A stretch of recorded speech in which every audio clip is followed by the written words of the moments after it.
And we are live. Welcome back to Takes by Fans. We got a great show for you today. As always, we are live every single day at noon Eastern. If you want to watch live, head over to twitch.tv/takesbyfans.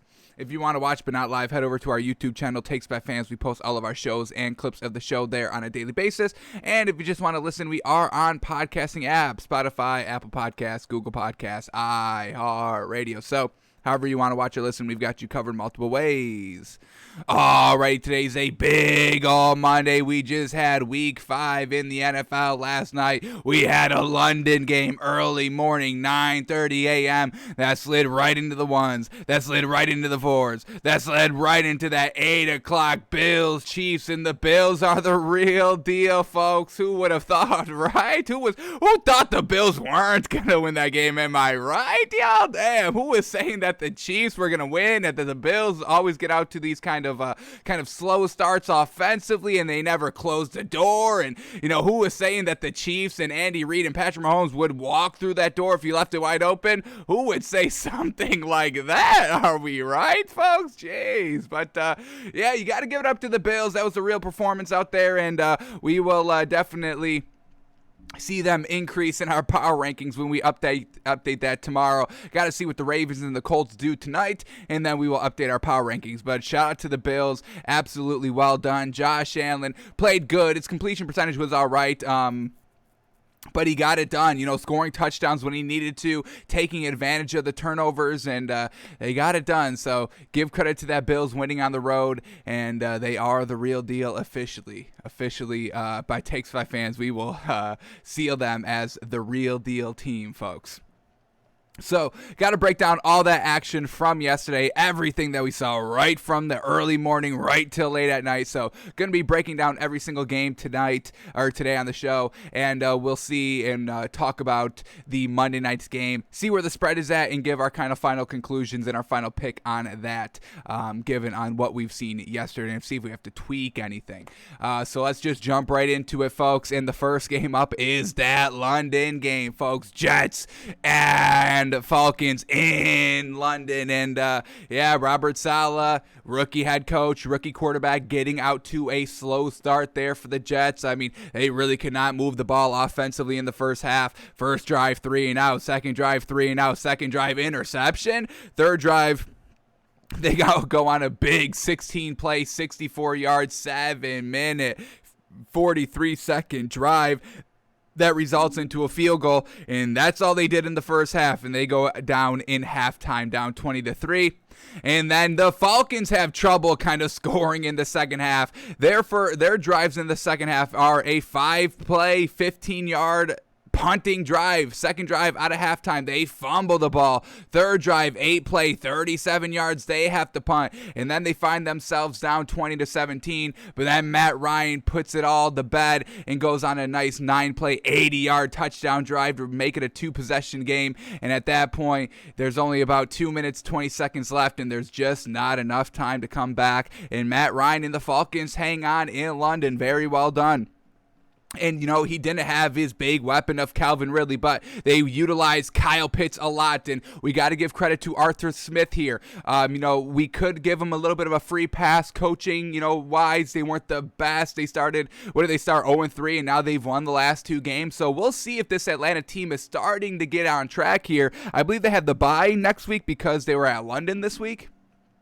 Buys are finally starting this week in the NFL. The first 5 weeks of the season, nobody's on a bye, but now we get, 4 teams every single week. So week 6, we get Falcons, and the Jets are on the bye because they were at London. So we'll see if kind of Arthur Smith can ride this momentum, ride this wave, and get everything secured up this week on the bye week, and then start kind of coming out guns blazing a little bit faster here. We would like to see this Falcons team put together a good, complete game of football together. That's something that we haven't seen by them this season, but they found themselves 2 wins when they needed it going into the bye. So shout out to Arthur Smith here, the head coach for the Falcons, finally getting this offense pretty solid, not just because they utilized Kyle Pitts, but because of him using Cordell Patterson as a running back and kind of a wide receiving threat back out there, that was getting it done as well. So between Kyle Pitts and Cordell Patterson, I think Arthur Smith is just getting started here with this Falcons offense, and we'll see what he can do here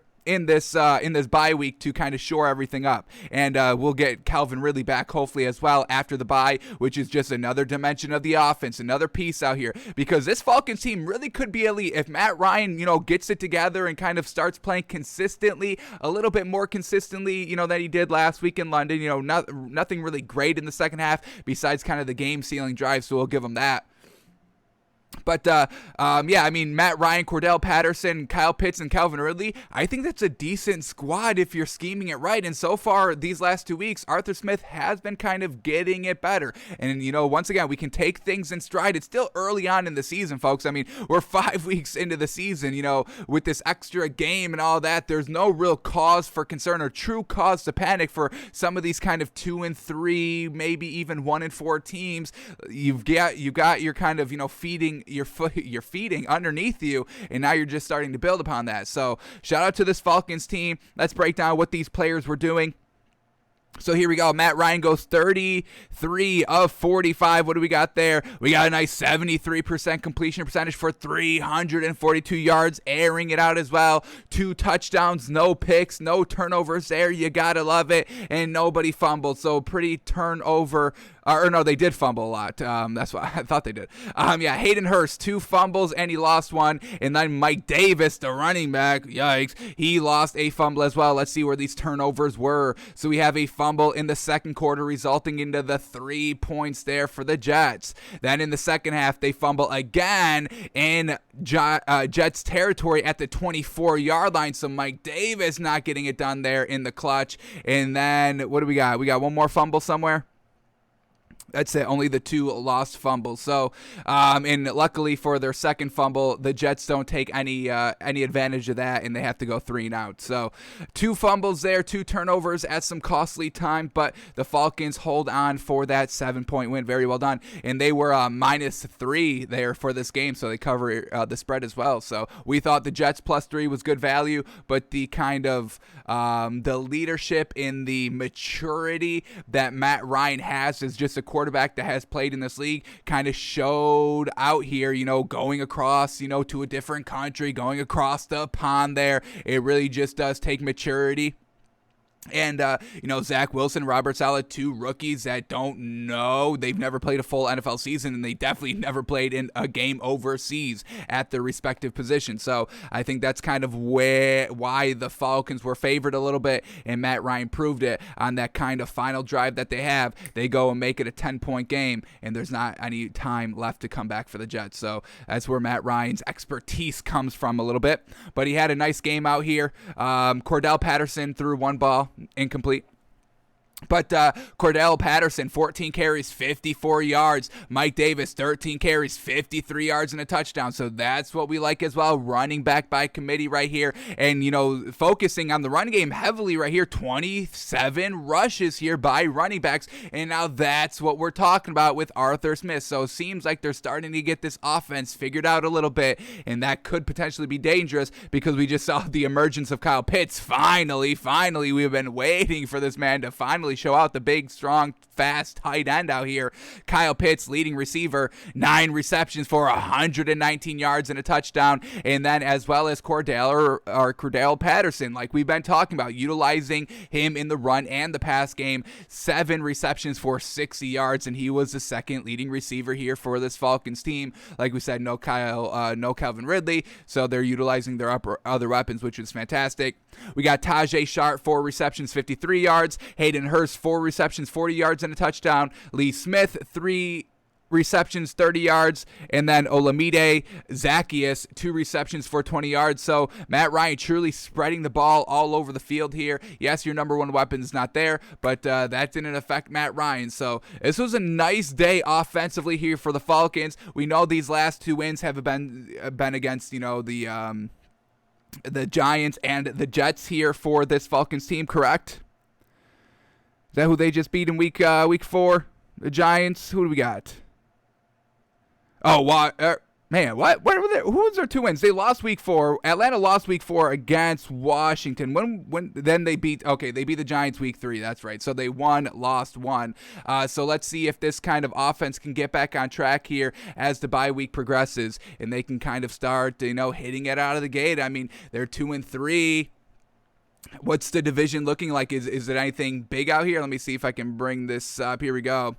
They got the Saints in their division. They haven't really been looking the greatest out there.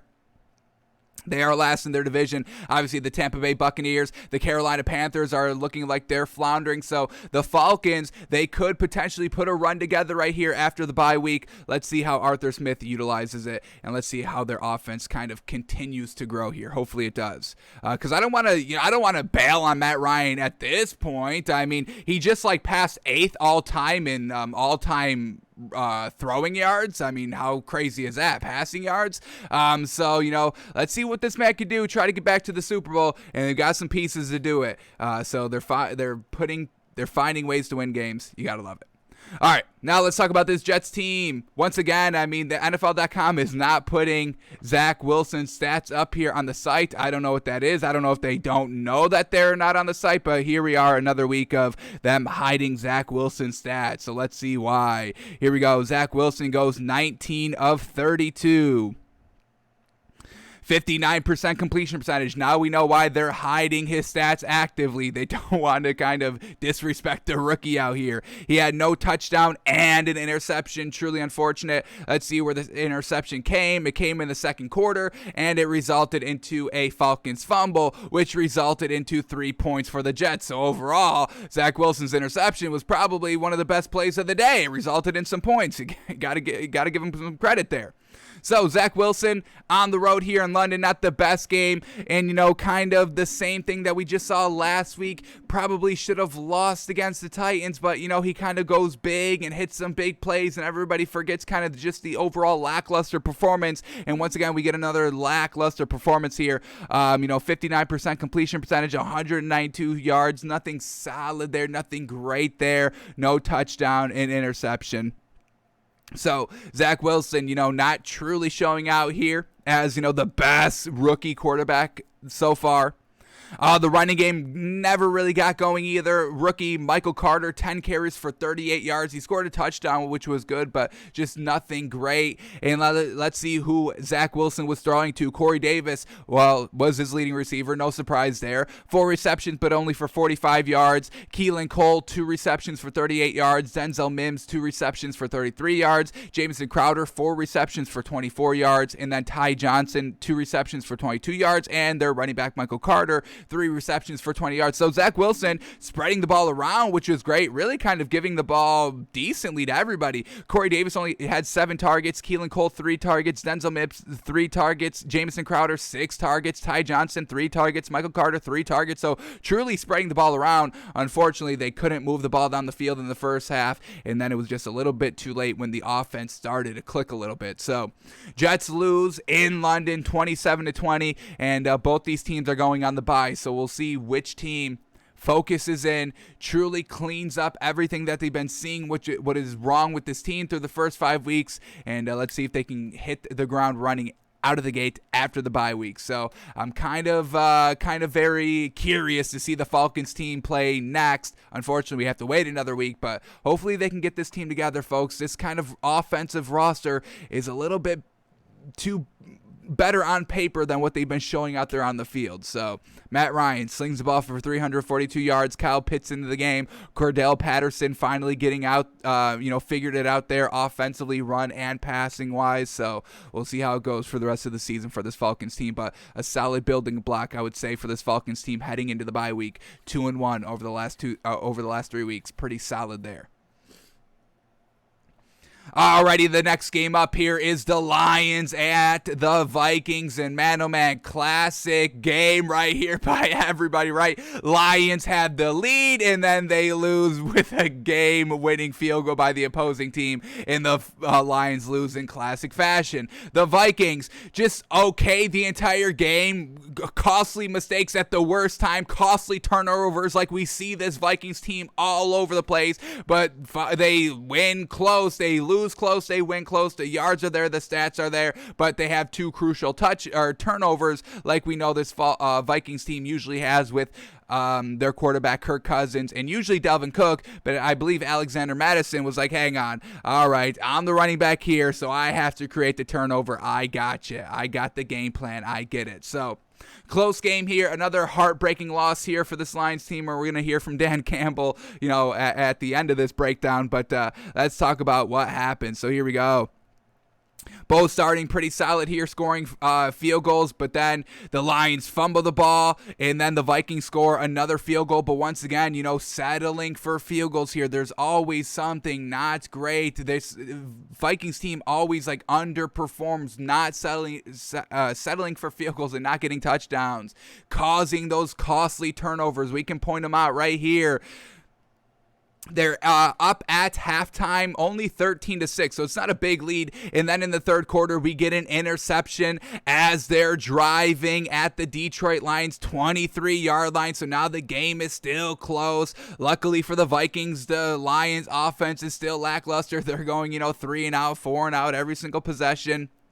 And then here we go, the biggest turnover that really almost cost them the game, and it basically did until it didn't. The Lions are only down 7 points here, 16-9 with 2 minutes and 30 seconds left. And what do the Vikings do? They go and fumble the ball. Alexander Madison, their backup running back, who's actually real gosh dang good. Whenever he's kind of the only back out there, whenever he's not splitting carries with Dalvin Cook and he's the main back out there, he gets it done. I think the 2 times that he has started this season, he's rushed for over 100 yards. So this man could definitely get it done, but in classic Vikings fashion of always squandering these opportunities and basically losing these games close, he does it right here. He fumbles the ball with 2 minutes left and gives the ball back to the Lions, who takes full advantage like we know they do. If you give this Lions team opportunity after opportunity after opportunity, they, for the most part, take advantage of it. We've seen that this entire season. That's that Dan Campbell effect, never giving up, and they showed it last night. So they take advantage of that Alexander Madison fumble. They cash in 7 points for the touchdown. They actually cash in 8 points. They go for the 2-point conversion, and they get it, and now they're up a point, 17-16. Dan Campbell's like, I'm not going for the tie. We're going for the win. And unfortunately, the defense flounders, and Kirk Cousins steps up clutch, which, we've seen. That's not something that is kind of, out of the realm here. We know we've seen Kirk Cousins do that. We've also seen plenty of times him throwing interceptions and fumbling, and Dalvin Cook fumbling, and now we get Alexander Madison fumbling here at the worst scenarios where they lose. And once again, the enigma of the Vikings of great stats. Everybody's got great numbers, and then they're lackluster, 7-9, 8-8, nothing great. This is why. But very well done for Kirk Cousins to do what he needed to do. 21-yard pass, 6-yard pass, 19-yard pass. Got him in field goal range, and they kick a game-winning 54-yard field goal, and the Lions lose. So they lose by a 64-yard field goal. They lose by a 54-yard field goal. Man, oh man, these are long field goals right here. Obviously, one's the record, and one's still a real solid, deep field goal right here at 54 yards. So, man, oh man, truly unfortunate here for this Lions team and Dan Campbell. They're chugging along. They are trying their damnedest to get a first win, and, that's solid right here, solid building blocks. But at the end result, if it's not a win, there's no moral victories, no kind of, all right, we lost, but we did this well. It's still a loss at the end of the day. So we'll see if they can finally put it together and finally close it out, because like we said, Kirk Cousins was slinging the ball around here on that final drive. It's unfortunate the defense couldn't kind of press up and get it done for the last 30 seconds of the game. So truly unfortunate, and we still have to give credit to this Vikings team for going out, overcoming their mistakes, and winning the game. So let's start talking about some numbers here. Kirk Cousins goes 25 of 34, 73% completion percentage. Once again, real solid. 275 yards. Once again, real solid. 1 touchdown, good. 1 interception, not great. And like we said, that interception came in the third quarter. Luckily for the Vikings, the Lions cannot do anything with it.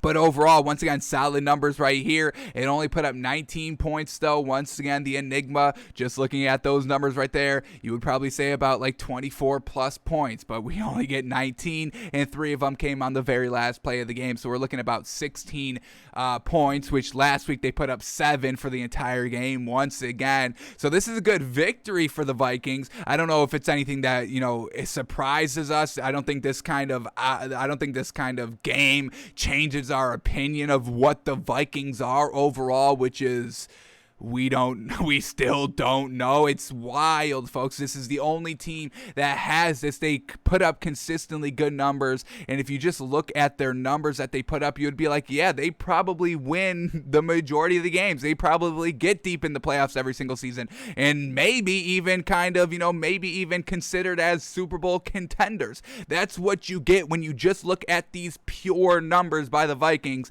and then we see it. They're 2-3 this season, winning by the skin of their teeth, barely putting up the points.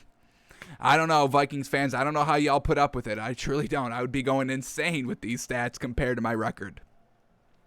So Kirk Cousins, once again, not a bad game. Not a bad game. Just not, these numbers. With these numbers, folks, he should be kind of in the same category as like Aaron Rodgers, honestly. But he's not because of his record. So that's the Vikings. But let's talk about these rushing numbers because, man, oh, man, absolutely fantastic. Give it up to Alexander Madison, man. 25 carries, 113 yards, no Dalvin Cook, so he's got the majority of the carries, obviously, as we see, 25 of them, and he absolutely made the most of them. 113 yards, absolutely fantastic. And then in the receiving game, he had 7 catches for 40 yards and a touchdown. The man put up over 150 yards himself. Truly great. Now, unfortunately, that bad fumble that potentially cost them the game, it didn't at the end, but it could have, so definitely got to clean up that. But Dalvin Cook does the same thing, so it's like you're really not missing a beat when you go from Dalvin Cook to Alexander Madison. And I would like to see some more of this kid, and we'll see if he can kind of break out, and we'll see what they do with Dalvin Cook in this offseason. We'll see what this Vikings team does next season with these 2 running backs. I doubt they'll keep both of them, but we'll see what happens. So well done to Alexander Madison. Get that man some respect. All right, let's see who Kirk Cousins was slinging the ball to. Justin Jefferson, 7 receptions for 124 yards. Absolutely fantastic. The leading receiver there for the Vikings. Adam Thielen, 2 catches, 40 yards. Alexander Madison, like we said, 7 receptions for 40 yards and a touchdown. Tyler Conklin, 2 receptions, 25 yards. D.D. Westbrook, 3 receptions, 18 yards. And C.J. Ham, 1 reception, 14 yards. So getting it to his main 2 weapons, Justin Jefferson, Adam Thielen, like Kirk Cousins should be doing. So Kirk Cousins does everything right, and they get the 2-point win. Very well done. Now for the Lions, Jared Goff, once again, a little lackluster, a little underachieving in the first half. A field goal on their first drive, having to settle. We saw them not get it done in the red zone multiple times against the Bears. So, Dan Campbell, we're going to talk about it in a second, crying at the press conference, showing his emotion. I've got no problem with that, but your players do have to get it done on the field, and it's not like this Lions team is getting cheated week after week after week after week. They're putting up, a touchdown on every possession, but the team, goes for a 2-point conversion at the very last play of the game, and that's how they're losing. They're starting slow. They're getting down in the red zone. They're not converting. So, yeah, the tears are a good sign by, Dan Campbell that shows, hey, I'm with you. Like, I'm putting it all out here for y'all. That's coming through as a head coach for motivation and all that, but the players are not responding, obviously, because they're floundering in the big-time scenarios. So, field goal to start the game, stalling there, a fumble on the next drive, 5 plays, they have to punt, and then they get another field goal when they're trying to get, towards the red zone and all of that, and then coming out of halftime, when you're only down 1 possession, your first drive is an interception, and then you're back to punting over and over again, and then a turnover on downs, not picking up a 4th and 15, unfortunately, and then finally getting that kind of last opportunity, and you're settling for a field goal, and then you get the opportunity, and then it finally clicks, and that's why these Lions games are coming down to the wire, because finally something kind of clicks, and we see that in the second half or the fourth quarter. We've seen this every game here by the Lions, of that's why it's close, and that's why we're trying to buy into this Lions team a little bit betting wise and seeing if we can get some good value with some solid point totals. But at the end of the day, it is still losses, and they had the defense had the opportunity The Vikings started at their own 18-yard line, and they drove 46 yards to have that last-second field goal with only 37 seconds remaining. So, the defense needs to step up. So, yeah, it's great that Dan Campbell is showing how passionate he is, but at some point, the players have to start buying into it and be like, you know what, we're going to get it done. We're going to lock in on this last drive right here so we do get the win. So, it's just not all coming together here for the Lions just quite yet, and we'll see if that continues to get better or worse as the season progresses. But here we go. Jared Goff goes 21 of 35. 60% completion percentage, nothing great there. 203 yards, a little bit of a dink and dunk, no touchdown, interception, settling for field goals. Classic here by the Lions. All right, who did they run the ball with? Jamal Williams, 13 carries, 57 yards. DeAndre Swift, 11 carries, 51 yards and a touchdown. Running back by committee, real solid right there. We like both of these running backs. Jamal Williams, former Packer. DeAndre Swift, second-year running back. Unfortunately, hasn't really earned the starting job, which isn't great. Jamal Williams is still a serviceable, real good running back, so that's not a knock on Jamal Williams. But it's unfortunate that DeAndre Swift really can't kind of, be something a little bit more. He did get it done in the receiving game, so shout out to that.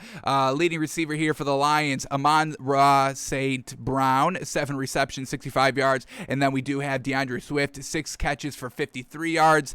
Quintus Cephas, 3 receptions, 38 yards. TJ Hockenson, their tight end, 2 catches, only 22 yards. I mean, we've seen TJ Hockenson be their leading receiver for, multiple games in a row. And now you only get him 2 catches for 22 yards. So, utilizing these offensive pieces, let's keep this offensive coordinator in mind. Let's keep Jared Goff in mind, because so far the offense isn't quite coming together. Now, this may be the worst kind of pieces all around offensively, from quarterback, wide receivers, tight ends, line, running game, all of that, and they're trying to get it done. So I will give the Lions a lot of credit for competing in these games and losing close, but we do need to see the win like we've been saying. So, and then Jared Goff did have this fumble as well here.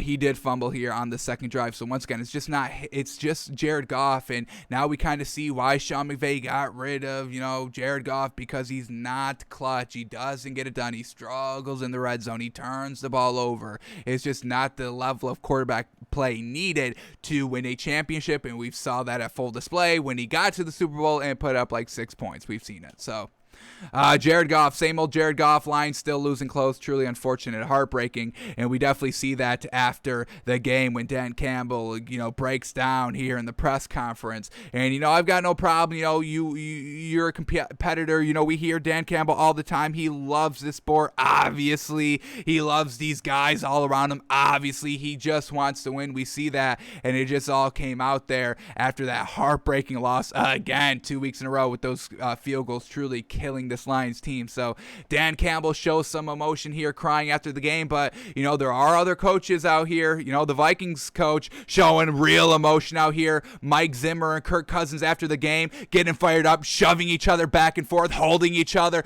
saying, yes, fucking sir, that's what we're fucking talking about. Just look at that excitement right there. So yeah, we can all fall in love and feel sympathy and feel great about Dan Campbell as a head coach for all that passion he's showing, but there's passion here on the other side as well. Don't forget this passion. This is great passion. Just because you're losing, that passion is supposed to be better than the winning passion. I don't think that's supposed to, be the case. But, it's just kind of interesting. Kirk Cousins, Mike Zimmer, they've spent, a couple of seasons together. What do we got? 3-4 years officially? Is it more than that? Let me quickly bring that up. That we're just getting this kind of level of enthusiasm and kind of emotion out of these two people here, Kirk Cousins and Mike Zimmer. Now that this is the point that we're finally getting this emotion. But yeah, here we go. Since 2018, so this is his 4th season here, and we're just starting to get this. We've seen the Kirk Cousins, you like that in Washington, and now we're basically getting that same thing here. Finally, year 4 with the Vikings. Look at this raw emotion right here. Finally getting this win, finally winning, and looking good in the win and all that. Once again, the stats are all good, and it results into a win. Pure emotion here by the Vikings, and you love to see this pumped these two people pumped up, and we'll see what they do with it. We'll see if they can continue to get the job done, because we've seen them not, folks. We have seen them not. We talk about the records all the time. 2018, 8-7-1, 2019, real solid 10-5, but then last season 7-9. So once again, we know this is where Kirk Cousins is. He's got a 10-5 season, a 9-7 season, an 8-7 season, 7-9, 8-7-1, 7-9 again. It's like always mediocrity, but his stats are not mediocre. These stats are real good, solid stats right here. These are everything that we need to see. But once again, they're 2-3. So the enigma of the NFL, Kirk Cousins, Mike Zimmer, finally getting juiced up together. Is this a turnaround? Is this a new era in Minnesota? Hopefully, because I would like to see this Vikings team, win game after game after game and be kind of in the conversation of one of the best teams of the league, because they've got great talent and pieces, and the numbers and the stats are all good, folks. So we'll see if this is the true turnaround here for this Vikings team. Finally, Mike Zimmer, Kirk Cousins letting loose. I love this right here. I might get this on a canvas, honestly. This nice shove right here. Kirk Cousins says, that's what we're fucking talking about. And Mike Zimmer's like, that's what you're fucking talking about. This is what the fuck I'm talking about. This is what the fuck we talking about, baby. So shout out to the Vikings for getting that win. Shout out to Kirk Cousins for driving down the field on that last drive, being kind of really precise and getting them at the 36-yard line of Detroit to kick that 54-yarder. Probably doesn't make it any, if it's 55, 56, 57 yards, probably doesn't go. But he hit that 54. Kirk Cousins did exactly what he needed to do. So shout out to that. So the Vikings get that close win, 19-17. Alrighty, next game up here is the Saints at Washington. Now, on our Saturday show, we kind of set some bars that we need to see minimum here to start buying into some of these teams and some players. And we had about 4 bars that we set on our Saturday show looking at this week. And we got 2 bars coming out of this Saints team that we needed to see. So let's remind y'all what we needed to see, and let's see if they achieved that today. So what we needed to see out of Jameis Winston was a 280-yard game. We finally wanted to see what this offense could do with Jameis Winston flinging around the ball. We've seen Drew Brees time and time and time and time and time and time and time and time and time and time and time and time and time and time and time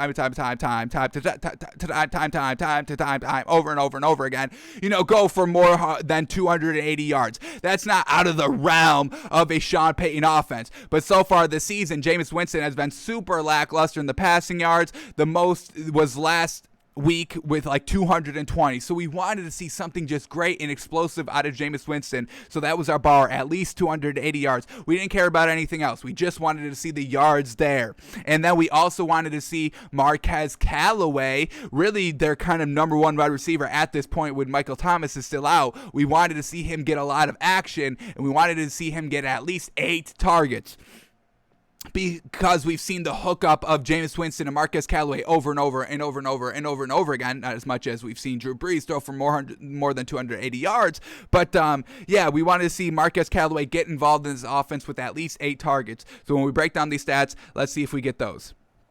So, we could just start here with the Saints. Let's just talk about it now. So, here we go. Jameis Winston goes 15 of 30, 50% completion percentage for 279 yards. He was 1 yard short. Jameis, damn you, 279 yards. And we wanted to see 280.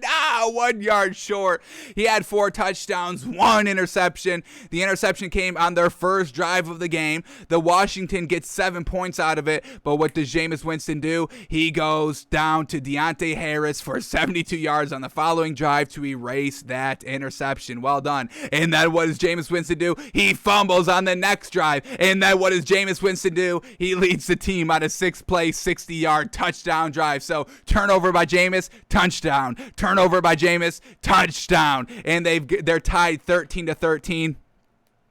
And then they get an interception by Taylor Heineke, and they can't do anything with it. And then right before halftime, he goes to Marquez Calloway for 49 yards and a touchdown on one play on a shot play, 8 seconds left. So once again, folks, Marquez Calloway, Jameis Winston, a great connection. We know it. The deep ball is always there. So Jameis Winston falls short of his bar, but I think we will still give it to him. The 50% completion percentage is nothing great. We really don't want to see that. And I know we set that bar with with only 280 yards, we didn't care what else, but seeing 50%, I think we probably should have put a stipulation on there, at least like 63%. Jeez Louise. So completion percentage definitely has to get going, and this offense overall just needs to be better here with Jameis Winston. It seems like they wait till something goes bad to finally do the shot play down the field, mix that in. We saw that last week when they were down and, they were coming out of halftime, and then they take the shot play to Marquez Calloway that goes, big, and then they're able to score the touchdown off of that. So we just need it a little bit more incorporated throughout the game. But overall, Jameis Winston got to 279 yards. That's what we're talking about. Put up 33 points, made some mistakes, but fixed them. So we'll see if he can continue, and the Saints offense can continue to grow because they put up 33 points, solid there. They were able to move the ball. I mean, this is what we're starting to kind of see. Let's see if they can start building upon this. So Jameis Winston on our right performance overall, 4 touchdowns, solid, better than 5 touchdowns with only like 140 passing yards, right? He's got 4 touchdowns here with 279 yards. All right, in the rushing game, Alvin Kamara, 16 carries for 71 yards and a touchdown. Getting Alvin Kamara into the offense more obviously needed. Obviously, that should be kind of the main thing, a main running team. Jameis Winston took off 6 times for 26 yards. And how about this? Taysom Hill not really rushing the ball, and he didn't throw the ball either, only utilizing Taysom Hill in the passing game as kind of a tight end. So we'll see if that kind of starts to, if they start to use Taysom Hill less and less out there and just getting it done with Jameis Winston so he can get it done in the red zone, building his confidence, because they usually take Jameis Winston, out of the red zone so Taysom Hill gets credit for the score and all that. And we usually never really see multiple quarterbacks playing in a season, even situationally. That's not something that really proves that it can win a Super Bowl and get to the playoffs and all of that. That's why Kyle Shanahan hasn't really been utilizing Jimmy Garoppolo and Trey Lance like he was doing in those preseason games. And then when the real season started, it was only really just Jimmy Garoppolo. Yeah, maybe Trey Lance on a play or two here and there, but not like it was in those preseason games. So maybe Sean Payton is kind of learning, hey, I got to keep Jameis Winston kind of fresh, and taking him off and putting him out there and then leaving him out of the red zone and then leaving him out here on 3 straight plays and all that is just ruining his rhythm and his reputation and all that. So we'll see if that kind of changes here, because we did not get a Taysom Hill kind of direct snap. So interesting there. And they put up 33 points, and this was Jameis Winston's best game, kind of. So we'll see if that continues. All right, let's see who Jameis Winston was throwing to. And the number 1 wide receiver right here, Marquez Calloway. He had 4 receptions for 85 yards and 2 touchdowns. Absolutely fantastic day. And did he meet our bar of what we needed to see out of him? Did Sean Payton and Jameis Winston meet at that bar of scheming and getting the ball to Marquez Calloway? Well, he had 8 targets, and that's exactly what we needed to see. 8 targets. How about that? Did we kind of put that right on the money, folks? I mean, we wanted to see Jameis Winston get 280 yards. He got 279, basically right there, 1 yard. And then we wanted to see Marquez Calloway get at least 8 targets, and he got exactly 8 targets. So, I mean, and it resulted into a win. I mean, folks, we know what we're talking. Do y'all need to be reminded we know what we're talking about? Okay, we missed on the Bills pick. Okay, we can't get them all, right? Come on.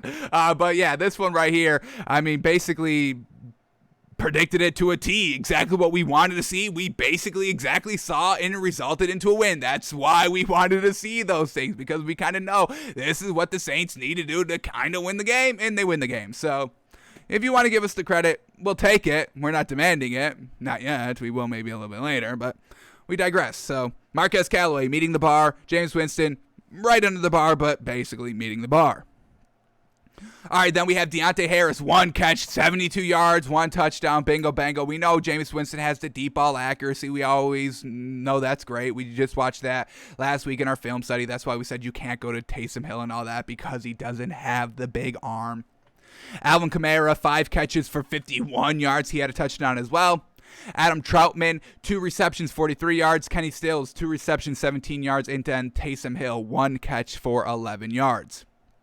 So the Saints kind of get it done for the entire game. A little bit of a hiccup in the third quarter, but then come out firing in the fourth quarter. And that's kind of where we see Taylor Heineke kind of be his best when he's losing, when his back's against the wall. We see this at a 20-16 game entering the fourth quarter. And then Taylor Heineke throws a pick, and Taysom Hill kind of, cashes in very well, scores a touchdown. Taylor Heineke scores another touchdown to make it close, 27-22. And Jameis Winston goes on a nice 8-play, 75-yard, 4.5-minute drive to really ice this game right here to make it an 11-point game. So give credit to the Saints getting it done. Jameis Winston kind of really closing out the game exactly when he needed to in the fourth quarter before Taylor Heineke can kind of, be miracle Taylor Heineke like we just kind of saw last week. So shout out to the Saints offense for closing out the game. All right, now let's look at Taylor Heineke. A really not great performance right here. Unfortunately, no loss or a loss, and now they're 2-3 with this performance right here. Truly unfortunate. Taylor Heineke goes 20 of 41. Yikes, 48% completion percentage. Nothing great there. He did have 248 yards, so that's real solid passing right there. Unfortunately, no touchdowns and 2 interceptions. He did not fumble, which is great, but only the 2 turnovers. So the first interception came in the second quarter when it was a tie game. Got bailed out because the Saints go 3-and-out after the turnover. Unfortunate. Now, the interception did come in Saints territory at the 16-yard line, and it was a tie game, so truly hurting them there, not coming away with any points. Then the second interception by Taylor Heineke came in the fourth quarter when they were going to potentially take the lead on this drive. They were down 20-16 on this drive. They throw an interception, and like we said, Jameis Winston caps on it and goes down and scores a touchdown. It makes it a 2-possession, 11-point game at this point with how much time left? 12 minutes, so that's still some time to get it done, and he goes down and scores another touchdown right on the next drive to, make the lead from 11-5 right here, but then it gets brought up like we just said. So Taylor Heineke trying his best out here, and he's serviceable. Like I said, if Ryan Fitzpatrick comes back healthy this season or whatever it is, I really still think you stay with Taylor Heineke because this is exactly what Ryan Fitzpatrick does as well. And Taylor Heineke obviously can learn more from this because this is like his 7th start. So Taylor Heineke, we can still believe, but we need to shore up the accuracy, and we need to get off to a little bit of better starts, not settling for field goals and all that. All right, Antonio Gibson, real solid running game out here. 20 carries for 60 yards, 2 touchdowns. Love seeing that man succeed very well. Taylor Heineke took off 5 times for 40 yards. Dual threat ability. Taylor Heineke, you better believe it. All right, who was Taylor Heineke throwing to? We have Adam Humphries, the number 1 receiver here for Washington. 3 catches for 73 yards. DeAndre Carter, 4 receptions for 62 yards. Terry McLaurin, 4 receptions, 46 yards. Ricky Seals-Jones, their tight end, 5 receptions, 41 yards, and Antonio Gibson in the receiving game, 2 receptions for 12 yards. So unfortunate interceptions there by Taylor Heineke. Not coming away with points and allowing the Saints to score points as well, and that was basically the downfall. So if Taylor Heineke cleans up those turnovers, we're talking about a real serviceable game-managing quarterback out here that can try and compete for the division. We just saw Daniel Jones for the Giants in the NFC East get knocked out with a concussion, looking real bad. I doubt he plays this week, but we'll see what happens. So we'll see if Washington can try to make any headway in this division, and if Taylor Heineke can clean up these turnovers. So Saints get the win 33-22. Alrighty, next game up here, Patriots at Texans. And hey, give credit to Davis Mills, man. We've been kind of knocking him this entire year, saying he can't move the ball offensively, but this man got out to a good start, folks. Look at these first drives here of the first half by the Texans. First drive, they score a touchdown. Second drive, they score a touchdown. Third drive, they settle for a field goal. And then the fourth drive is the end of half drive. So three drives in the first half by the Texans, scoring on all of them, 2 touchdowns, 1 field goal. That's real gosh dang great by this Texans team, and that's what we're saying. We can buy this Texans team, folks. We really wanted to see Tyrod Taylor. If Tyrod Taylor was playing this entire year, they're at least 2-3, but more likely kind of 3-2, and looking to try and be good in that division, because when we look at what this AFC South Division is Tennessee Titans at the top at 3-2, Colts 1-3, Texans 1-4, Jags 0-5. So if they had Tyrod Taylor being 3-2, they're right at the top of the division. And even right now, just keeping it like this, them being 1-4, they could still fight for this division. The Colts are nothing special. Obviously, the Jaguars are nothing special. Truly falling off of Urban Meyer, obviously, like they should be doing. Your only real competition is the Titans, and we can kind of see them flounder here and there at some point. So this is still an open division in my opinion, and I still think the Houston Texans can maybe make a little bit of noise here when Tyrod Taylor comes back, hopefully a little bit sooner rather than later. Give a ton of credit to David Culley, their head coach. I mean, he is truly keeping, like we said, keeping that distraction out of the locker room of the whole Deshaun Watson thing with the sexual assault allegations and the trade negotiations and all that. He is truly keeping the team and that player separated, and it's showing that out there on the field. Defensively, showed out on the field. Offensively this week, it was a close game, but Bill Belichick's defense puts a little bit of a stranglehold on the Texans' offense in the second half, and they just couldn't do anything really scoring-wise. They put up 7 points for the entire second half after this real good, impressive first half. But this is a nice first step right here. Davis Mills put up more touchdowns than Tom Brady did against Bill Belichick, so does that mean Davis Mills is better than Tom Brady? Absolutely. Davis Mills is a better quarterback than Tom Brady is, folks, so gear up. Davis Mills is the next GOAT. We are watching... Can't even get to that, folks. We are watching that play out live right in front of us. But Davis Mills, let's start talking about him, man. Davis Mills goes 21 of 29, man. Fantastic. And we'll see if we can build upon this. And like we said, he's a rookie. And he wasn't this kind of first round, top 15 pick rookie. I don't even know when he went. Can we get that up quickly? What do you go? Third, fourth round, fifth round? Is he a fifth round pick out here? What do we got? Can I bring this up quickly? That's all I really care. Where'd he go in the draft? That's not going to be able to brought up quickly. So he got picked late in the draft, folks. That's all y'all need to know about this man. But he goes 21 of 29. 72% completion percentage, 312 yards, 3 touchdowns, no picks, and he didn't fumble. So no turnovers by this man, and got them out to a nice lead going into halftime, 15-9. And then look at that, the first drive after halftime, out of a Patriots Mac Jones interception, they go down and score a touchdown, making it 22-9. But then it's Bill Belichick, he shut it down for the rest of the game. Next drive after that, 3-and-out. Next drive, 5 plays, 16 yards, punt. Next drive is a missed field goal. Darn. Next drive is 3-and-out. And then the last drive with 15 seconds left, trying to do something, they fumble the ball, but that is kind of given because you're just trying to win the game. They're lateraling and all that, and they lose by 3. So, man, oh man, Davis Mills tried it, man, and you got to give this man so much credit, and hopefully we can see him build upon this, because I really want to see this Texans team be competitive in all these games, and for the most part, they have been competitive in every single game, besides, what was it, like 2 weeks when they faced the Bills, unfortunately, but that's the Bills, and now we know they're the real deal, so really want to start buying this Texans team, man. And unfortunately, I think when Tyrod comes back, you still have to start Tyrod Taylor, and I hope he doesn't get kind of, the short end of the stick as well.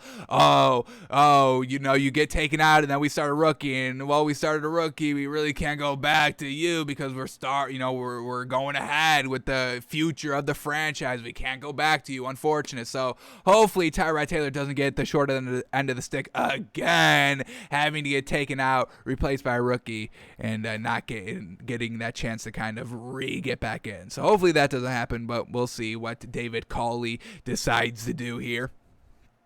All right, so great game by Davis Mills. In the rushing game, Mark Ingram, 16 carries for 41 yards. Phillip Lindsay, 5 carries for 19 yards. And David Johnson, 2 carries for 5 yards. So love that Phillip Lindsay got more carries, but 5, we would like more than 5, but he got more than David Johnson, so I guess that's good. But this running game should be a lot better. I mean, these are 3 real good running backs right here. Mark Ingram, obviously a solid veteran. Phillip Lindsay, we believe in a lot. And David Johnson, real solid as well. So really would like to see a little bit better rushing here. Not the best game, but Davis Mills said, the rushing game not good. Y'all can rely on me, rookie QB. Let's get it going. And he did. 312 yards, folks. Absolutely fantastic. All right, let's see who Davis Mills was throwing the ball to and why he was so successful doing so. We have Chris Moore, leading receiver, 5 catches for 109 yards and a touchdown. Chris Conley, 3 receptions, 84 yards and a touchdown. David Johnson, 5 receptions, 46 yards. Brandon Cooks, 3 receptions, 23 yards. Pharaoh Brown, 2 receptions, 22 yards. Jordan Akins, 2 receptions, 17 yards. And then Anthony Auclair, 1 reception, 11 yards, and he scored a touchdown. Give the man some credit. So overall, this is a buyable Texans team. They cover the spread fantastic. This was like a 10-point spread here. This is why we stayed away from the game, and the Texans get it done at home. Try to get it done at home. So well done. All right, now let's see what the Patriots did. A little bit of a rocky start here in the first half. We have fumbling, Damian Harris fumbling, the running backs. So we know what Bill Belichick decides to do with running backs that fumble. You don't really play. But he made the exception because Damian Harris was still getting it done for the rest of the game. And also the interception to start the second half. So real kind of brutal turnovers right here by the Patriots, but they overcome it and they get the game-winning field goal. So solid there. But let's see what Mac Jones was doing. He went 23 of 30. 23 of 30, that is 76% completion percentage, fantastic. 231 yards, right on the border of dink and dunk is in good, so well done. 1 touchdown and the interception, like we said, interception first drive out of halftime there for the Patriots where he throws the pick. All right, the running game, Damian Harris, like we said, the fumble, but he still had 14 carries for 58 yards and a touchdown. Brandon Bolden, 2 receptions, 25 yards. Ramondre Stevenson trying to get going here, and I love that they're finally bringing Ramondre Stevenson back in kind of the running back rotation. Unfortunately, didn't make the most out of it. 11 carries for only 23 yards. Not the greatest there, about 2 yards a carry. That's nothing great. All right, then Mac Jones throwing to Hunter Henry, leading receiver here, and that's their tight end. 6 receptions, 75 yards, and a touchdown. Repping Tight End University. You got to love it. Jacoby Myers, 4 receptions for 56 yards. Nelson Aguilar, 3 receptions, 32 yards. Jonnu Smith, their other tight end, 2 receptions, 27 yards. And Kendrick Bourne, 3 receptions for 26 yards. So overall, Mac Jones kind of getting it done in the second half. After the interception drive, they go 3 and out, but then after that, they go field goal, touchdown to tie the game, and then 1 more field goal to win the game. So, settling for field goals in the second half, never great, but it's exactly what they needed to do. So give credit to Mac Jones, the defense tightening up, and Bill Belichick getting a win here. So Patriots get the win 25-22, but we are still big believers in this Texans team, and we'll see what they do if and when Tyrod Taylor comes back. But well done with David Culley. Super impressed so far. And if you're a Texans fan, I know this start of the season isn't the best here, 1-4, nothing to really celebrate, but believe in David Culley. Give him a year or two, and I know y'all hate that, to turn around the rebuilding, but whatever they do here at the quarterback position and all that, they've got some solid offensive pieces so far. The defense isn't bad, going kind of toe-to-toe with the Bills, at least in the first half, going toe-to-toe with the Patriots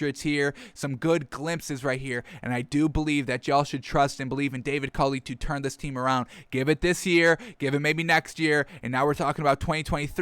I think, and I even think next year, I think this could be a quick turnaround. This year, the rebuild in the offseason, getting a nice draft pick, getting a nice free agent, all that, and I really think this team can be competitive next year. So hold on for hope, folks. Hold on for hope if you are a Texans fans. I believe greener days are ahead. Alrighty, let's move on to the Dolphins at the Bucs, and man, oh man, NFL.com was right on the money. We kind of, did that on our Saturday show to kind of give our final thoughts on Week 5, and NFL.com said the Dolphins would put up 18 points. They put up 17, and we thought, the 18 was way too much, and it was kind of right on the money. So you know what they're talking about over there, geez. But, this Dolphins team, real great start early, and that's something that we haven't seen offensively. This was a big surprise to me when I'm watching this game right here. And the Dolphins' first drive, they settle for a field goal, but then they get a touchdown in their second drive, making it 10-7. And I'm like, damn, we're beating the Patriots. We're beating Tom Brady. We're feeling good. This is going to be a competitive game. And then we got down 17-10, and then we got down 24-10, and we went into halftime 24-10. but then we came out after halftime, making it 17-24, and once again a game.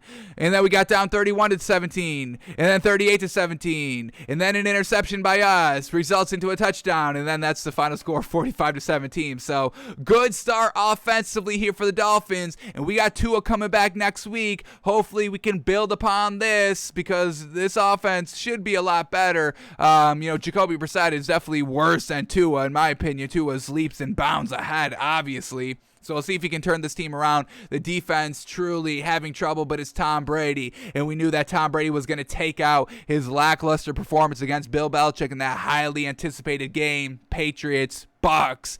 But he took it out on the Dolphins, exactly what we thought he would do.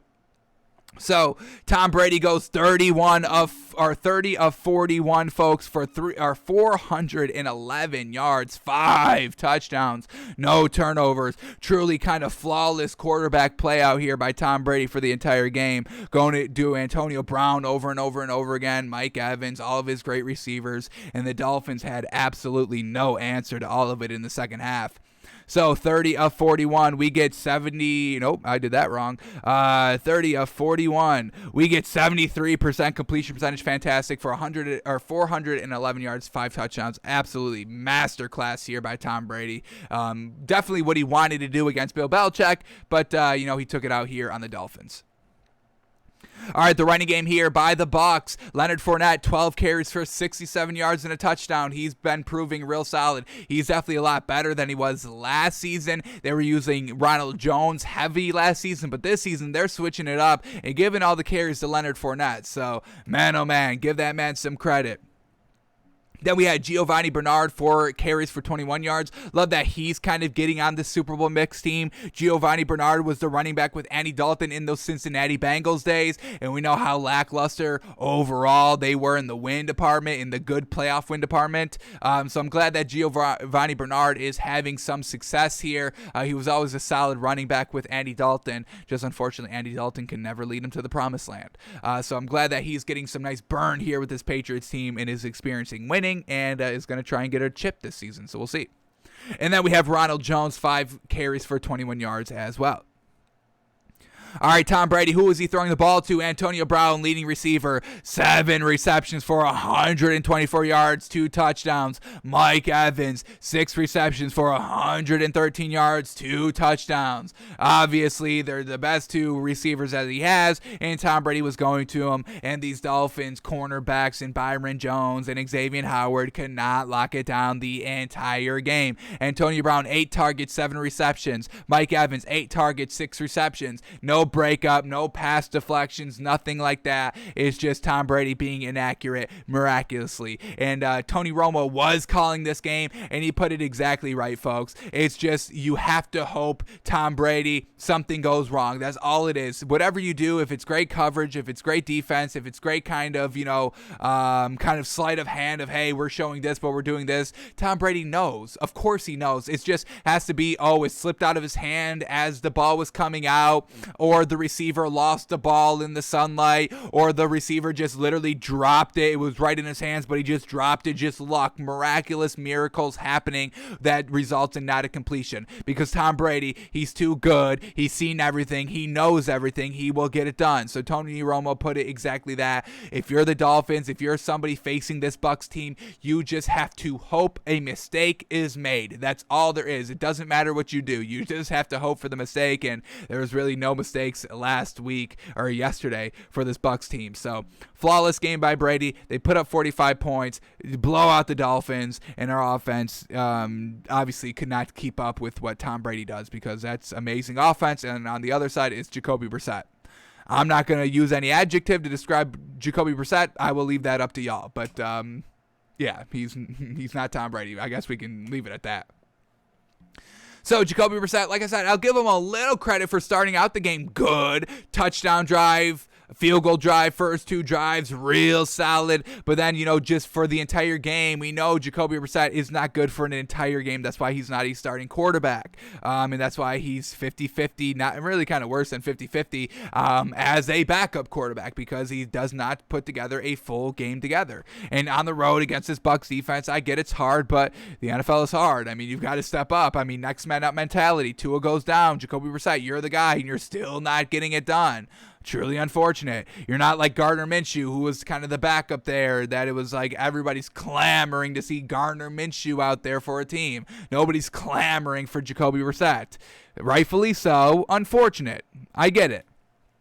But Jacoby Brissett goes 27 of 39 for 69% completion percentage. We love that. 275 yards on 27 completions, right on the borderline of dink and dunking good. So, all right.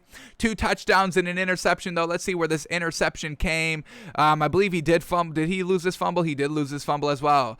Fumble here as we're driving and trying to do something right before halftime. 45 seconds left in the second quarter, and Jacoby Brissett fumbles. He's got real bad pocket awareness as well. Yes, he's not good at throwing the ball. He's got bad pocket awareness, and it showed last week, and it definitely showed this week as well. But yeah, this is where the fumble comes at the Tampa Bay 30-yard line, trying to get some points right there before halftime. They couldn't do that. And luckily for Jacoby Brissett, the Bucs miss how long was this field goal? 60-yard field goal right before halftime that Jacoby Brissett kind of set them up for.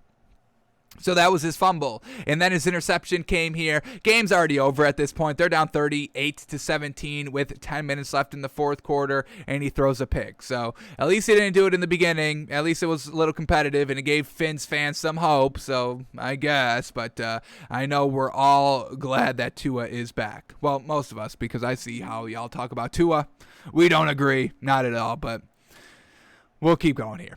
In the running game, Myles Gaskin, 5 carries for 25 yards. He got it done in the passing game, not the rushing game. And just once again, I mean, this is your game plan to beat the Bucs. I mean, throw the ball 39 times and have somebody go toe-to-toe with Tom Brady. I mean, what game plan is that? I don't understand why we're not running the ball more. And like we said, y'all didn't get down big until really the kind of late third quarter when it was 24-17, and then y'all opened it up to 31-17. So I understand now we have to start passing the ball a lot more, but y'all didn't have to start passing the ball like that basically until the start of the fourth quarter. So real concerning here with the offensive play calling. Got to establish the running game, and really that's what the game plan should have been in kind of the first half. Slow down the game. Keep Tom Brady off the field. You run the ball. I mean, these drives, 3-minute drives here. The field goal drive and the touchdown were both 3-minute, 40-second drives here by the Dolphins.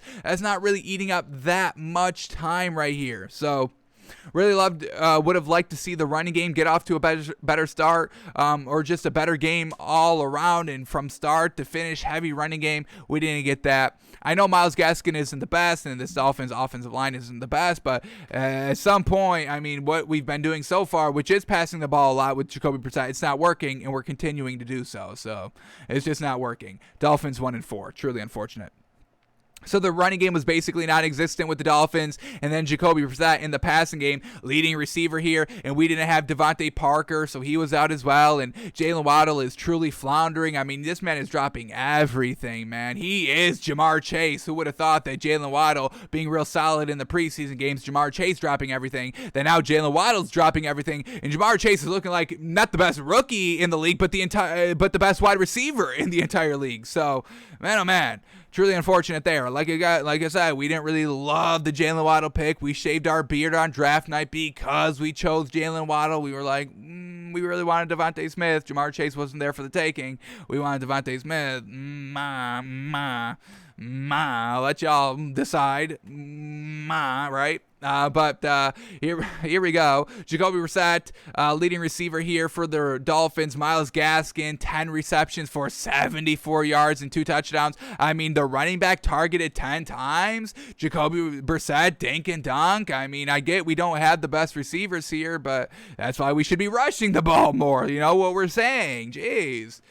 Preston Williams had some nice catches right here. 3 catches, 60 yards. Mike Gesicki, our tight end, 4 receptions, 43 yards. And then we get Jalen Waddle, 2 catches, but on 6 targets. Not great there at all. He had 31 yards. Durham Smythe, 2 receptions, 23 yards. Salvin Ahmed, our other running back, 2 receptions for 16 yards. So Jacoby Brissett not looking good, not looking comfortable in the pocket, no pocket awareness, no great consistent deep ball or medium ball or anything like that. And another lackluster offensive performance by this Dolphins team. Tua is the savior. We believe in Tua, and he will hopefully bring us back to a nice, solid offense when he comes back next week. And then after the game, Leonard Fournette on the bucket offense saying, quote, "This shit is different." And man, oh man, that was a great offensive performance. And you know, this is kind of what we've been assuming from last season to this season, bringing everybody back. You can't just do the same things that you've been doing. So let's see what what Leonard Fournette is saying on, you know, and why this shit is so much different is probably because he's getting so many carries and all that and so many opportunities.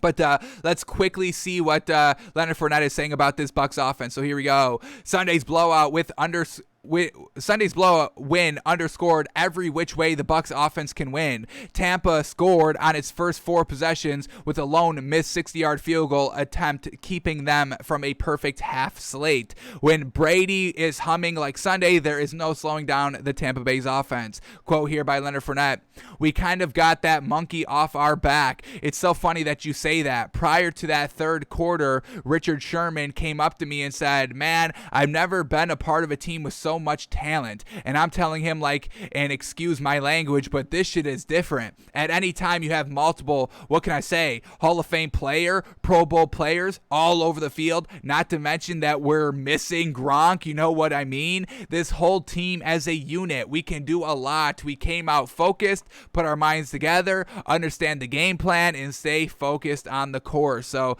that's exactly what they've got here. Talent all over the field, and they don't even have Gronk. So Leonard Fournette is getting it done in the running game. Tom Brady, obviously no question, getting it done in the passing game. And another win here for the Bucs has them at 4-1 with a 45-17 win over the Dolphins.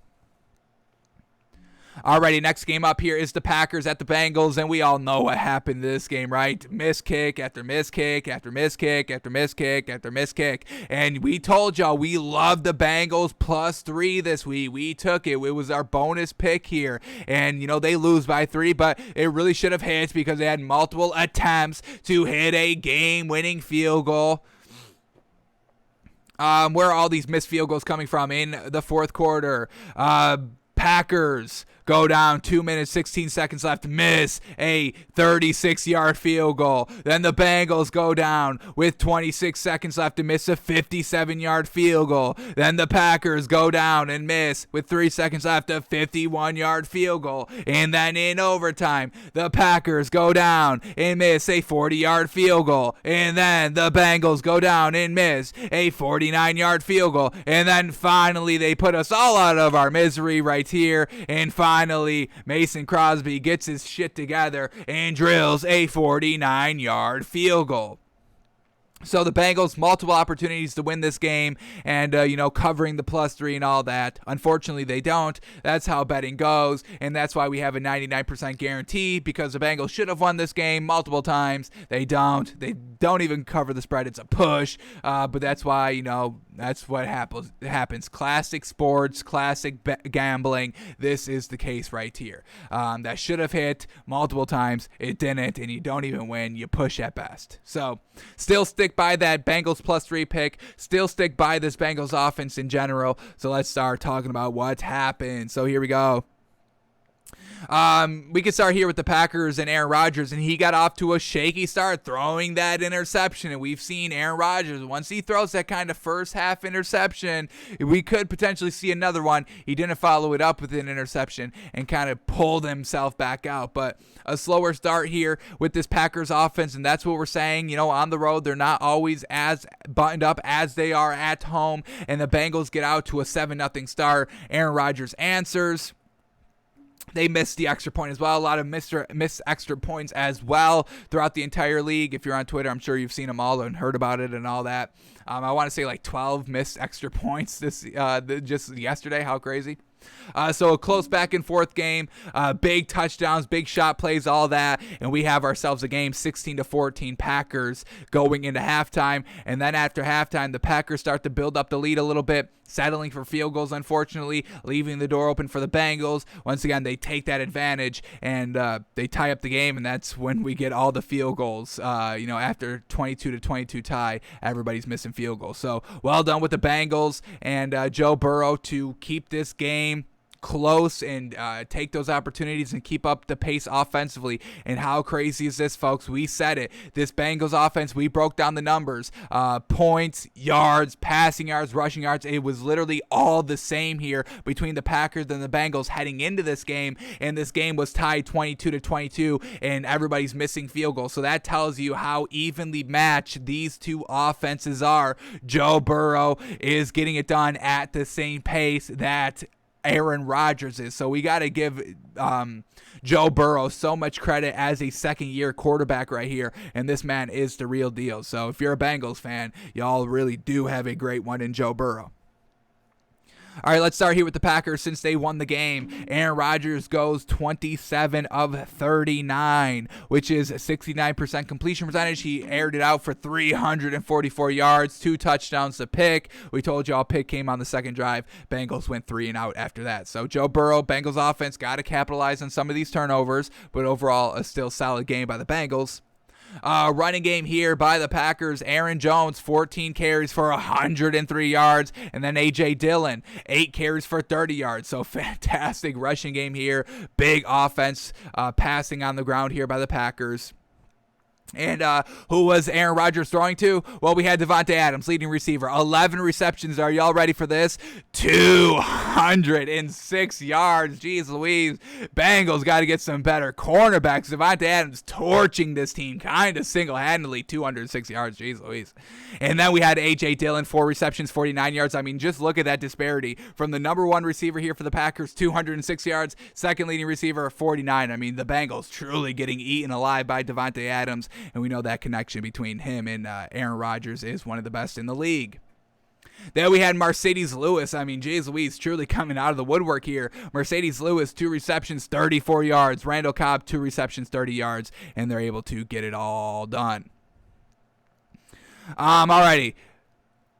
Now let's talk about this Bengals team. Joe Burrow, he went 26 of 38. 26 of 38. What do we got there as completion percentage? We've got 68%. That's what we're talking about. 281 yards, so not as much as Aaron Rodgers, but he had 2 touchdowns, 2 interceptions as well. The interceptions came. Third quarter interception leads to a field goal, and then an interception in overtime as well. Luckily for Joe Burrow, and this one was real bad. This was 100% his fault, not even near any Bengals player.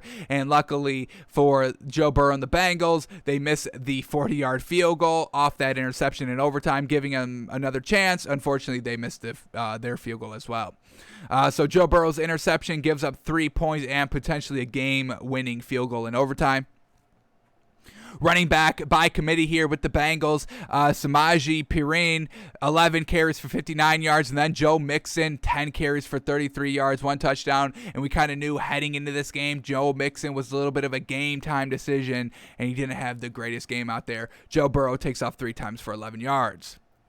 And then who was Joe Burrow throwing to? Well, Aaron Rodgers had Devonte Adams, and Joe Burrow had Jamar Chase. And Jamar Chase truly, once again, torching every defense he sees. Jamar Chase, 6 receptions for 159 yards and a touchdown. And I believe he had like a 75-yard touchdown catch right before halftime. Yes, he did. 50 seconds left. They take a shot play, 70 yards down the field to Jamar Chase for a touchdown, making it 16-14 heading into halftime. So Jamar Chase getting it done, big shot plays, big explosive plays throughout the entire game. What we've come to see here out of Jamar Chase.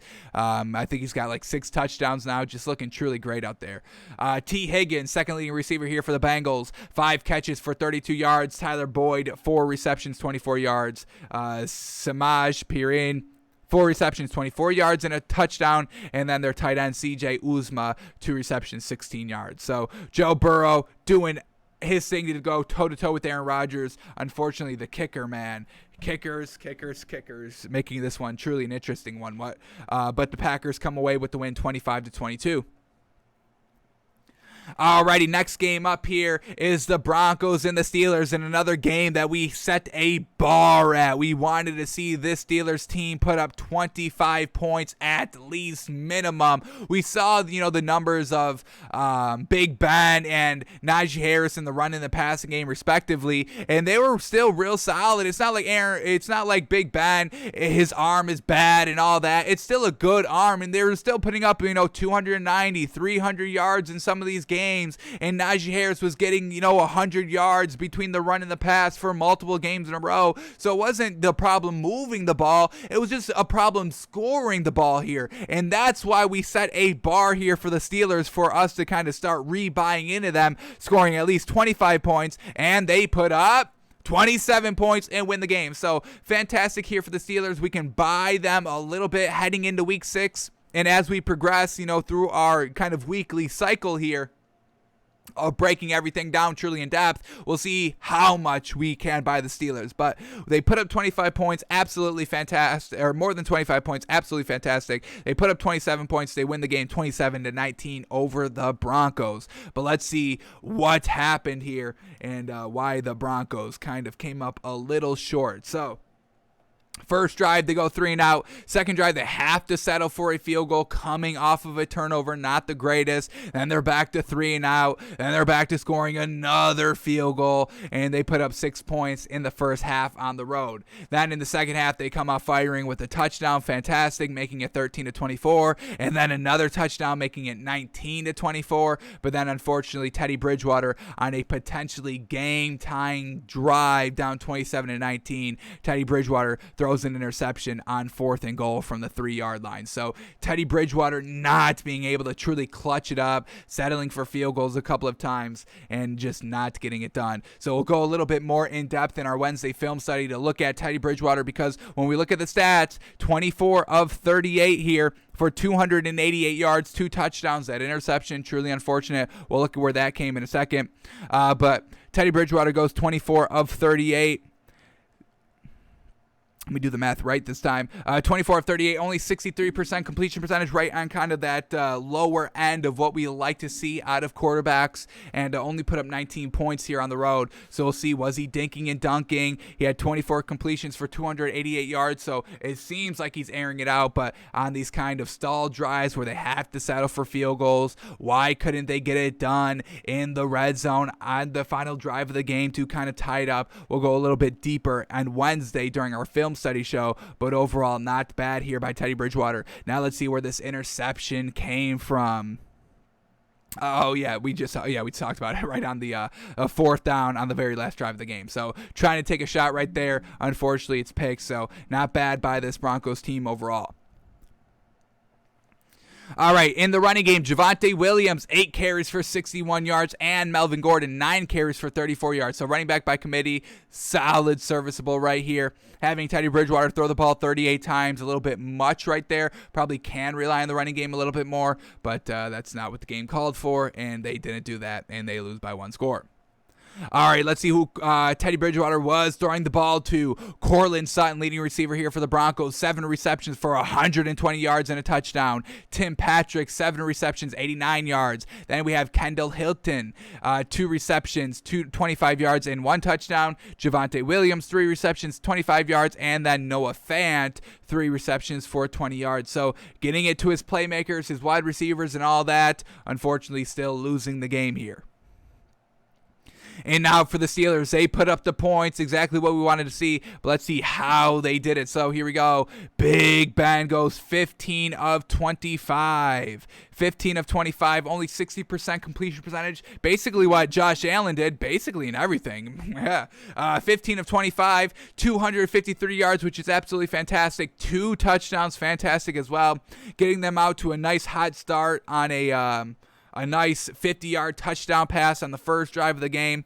He did fumble as well. That led to the Denver Broncos field goal, the first points of the game here. So Big Ben still a little, careless in the pocket with the ball. We see him just kind of immobile back there and, taking some shots. He's getting sacked. He's getting hit over and over again. And now, him losing the ball on some of these fumbles, on some sacks right there. Not the best look, but didn't throw an interception, aired it out time and time again. So real still solid work here by Big Ben. And now finally this offense, Matt Canada working. How do we move the ball? How do we put up points? And Najee Harris truly coming into the equation here in the running game. 23 carries by Najee Harris, 122 yards, 1 touchdown. Absolutely fantastic.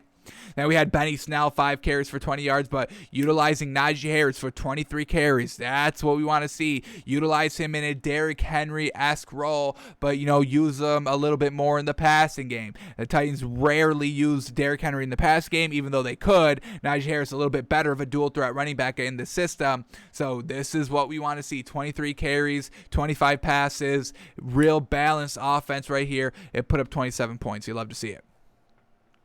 All right, who was Big Ben throwing to? We have Chase Claypool, leading receiver, 5 receptions for 130 yards and a touchdown. Deontay Johnson, 2 receptions, 72 yards and a touchdown. Then Najee Harris, 2 receptions, 20 yards. Zach Gentry, 1 reception, 13 yards, and Eric Ebron and Pat Fairmouth, 2 receptions, 10 yards for Eric Ebron.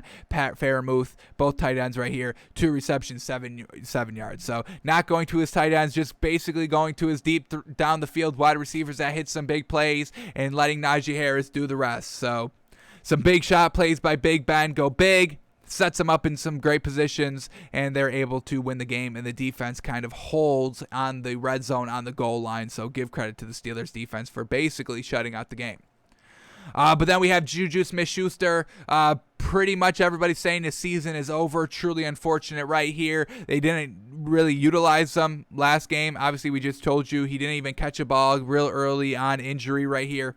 But potentially season-ending shoulder injury yesterday for the Steelers. So going down a piece right here. It's not the end of the world here for the Steelers because, they still have a lot of pieces here. And they didn't utilize Juju Smith-Schuster that much in the passing game, and they were still able to win. So another solid green flag a little bit. Obviously losing a piece, a weapon, obviously never good, but we'll see if that truly affects this offense or what happens. But Steelers get the win 27-19.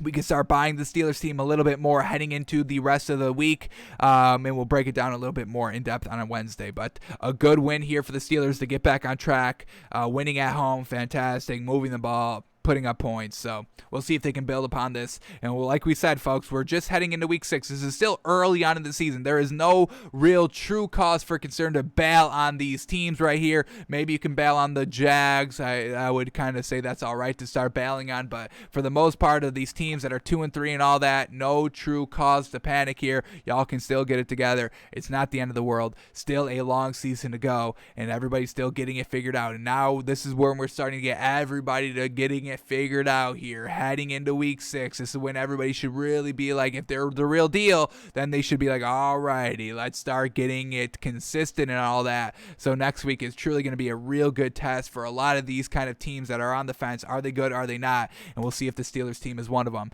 come next week. Alrighty. Next game up here is the Eagles at the Panthers. And folks, what is going on with Sam Darnold? Y'all are coming at me every single time I bring up this man's name. But here we go, 2 losses, 2 good teams, and now he doesn't do good against the good teams, and he's throwing interceptions and turning the ball over when the game is close.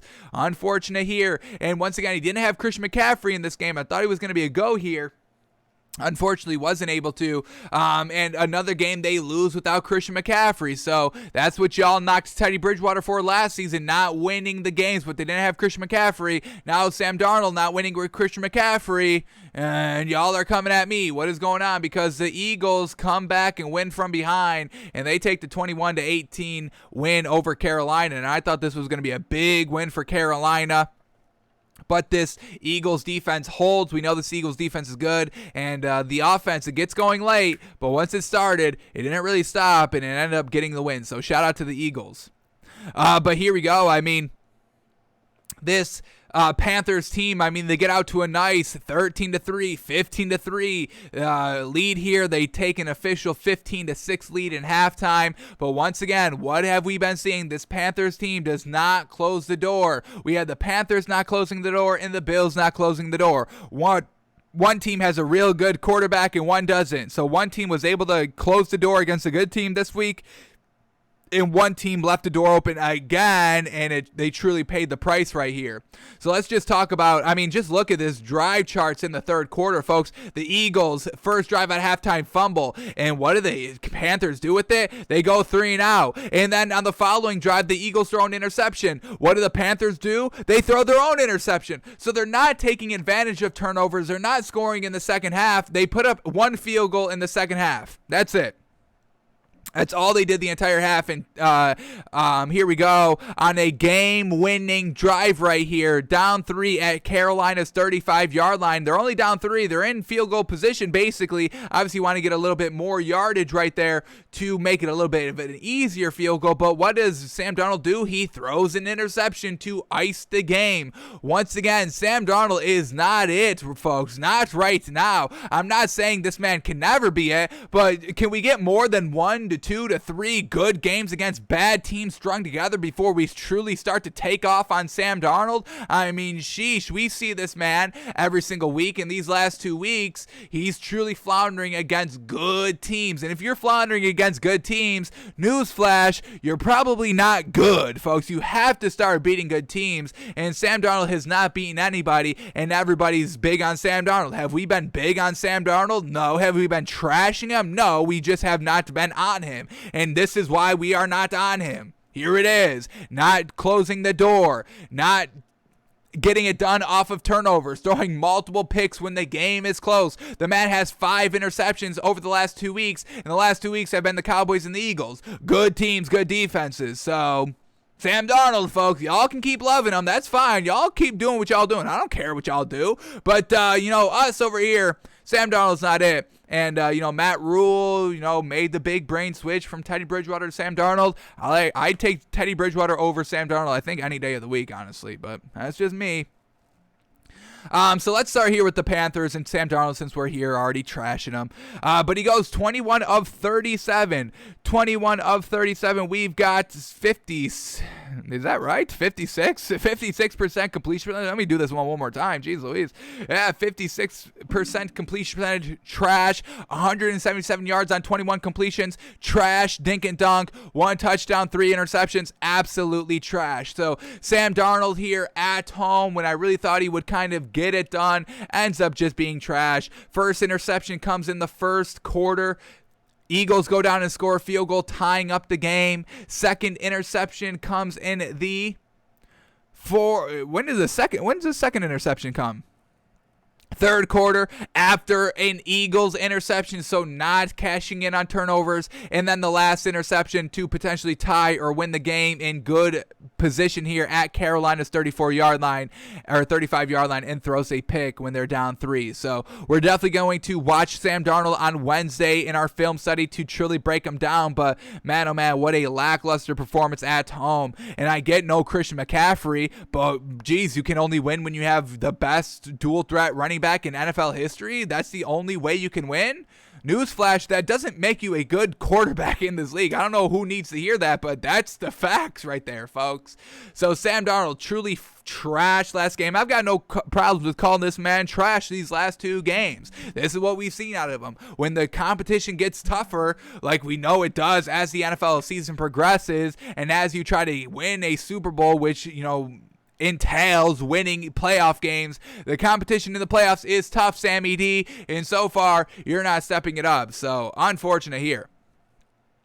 No Christian McCaffrey, but Chuba Hubbard stepping in really solid here. 24 carries for 101 yards rushing.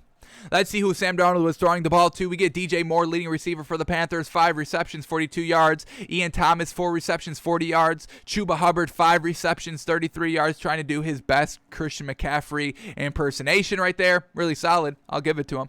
Robbie Anderson, 2 receptions, 30 yards. Terrence Marshall Jr., 2 receptions, 14 yards. So just not airing it out, just not getting anything good, and 177 passing yards, folks. Yikes. Alrighty, let's go to the Eagles now. Jalen Hurts goes 22 of 37. Not much better here. Like we said, we like this Panthers defense. It's probably top 3 defense. It's just Sam Darnold not being able to be a game manager. That's all he has to be here, is a game manager, not turn over the ball. But what is this man doing? Turning over the ball. So, like I said, y'all can love Sam Darnold. We will not. He's got no credit over here at Takes by Fans. We've got no problem giving players credit. We'll give players credit all the time. Who do we just give credit to today? Cordell Patterson, fantastic credit. Najee Harris, fantastic credit. Joe Burrow, fantastic credit. Jamar Chase, fantastic credit. Everybody on the Bucs, fantastic credit. Marquez Calloway, fantastic credit. I mean, we're giving credit out all over the place here, folks, just not for Sam Darnold, because that man is truly not looking the best yet. We'll see. He's still growing for some reason. We get it. He's still growing. He's his 4th-year quarterback, still growing, and still never showed anything great. We get it. Y'all can keep trying to give him some believability. That's fine. All right, but Jalen Hurts, not much better. 22 of 37 right here, but, against a real good Carolina defense. We got 59% completion percentage for Jalen Hurts, 198 yards on 22 completions, a little bit of dink and dunk out here, no touchdown passes. He did have 1 interception, like we said, kind of bailed out because Sam Darnold throws an interception after his interception. Who fumbled the ball as well? Jalen Hurts fumbled, but didn't lose it. Devonte Smith fumbling big time right here. Truly kind of uncharacteristic by him as well. But he fumbles in the 3rd quarter, and once again, the Panthers cannot do anything with the turnover. Classic Panthers right there. So Sam Darnold not taking advantage of turnovers. What else is new here? In the running game here for the Eagles, Miles Sanders, 11 carries for 45 yards. Jalen Hurts takes off 9 times for 30 yards, and he scores 2 rushing touchdowns, so utilizing his legs real solid right there. Sam Darnold, everybody was kind of calling him a dual threat running back. Last week against the Cowboys, everybody kept talking to me about, oh my God, well, you're not even counting his 2 rushing touchdowns. Okay, the man scored in the red zone twice because nobody was expecting this man to run. Now, this game, 2 rushes for 10 yards. Oh, he was never able to get in the red zone consistently for him to utilize his legs. Oh, okay. And then he throws 3 interceptions.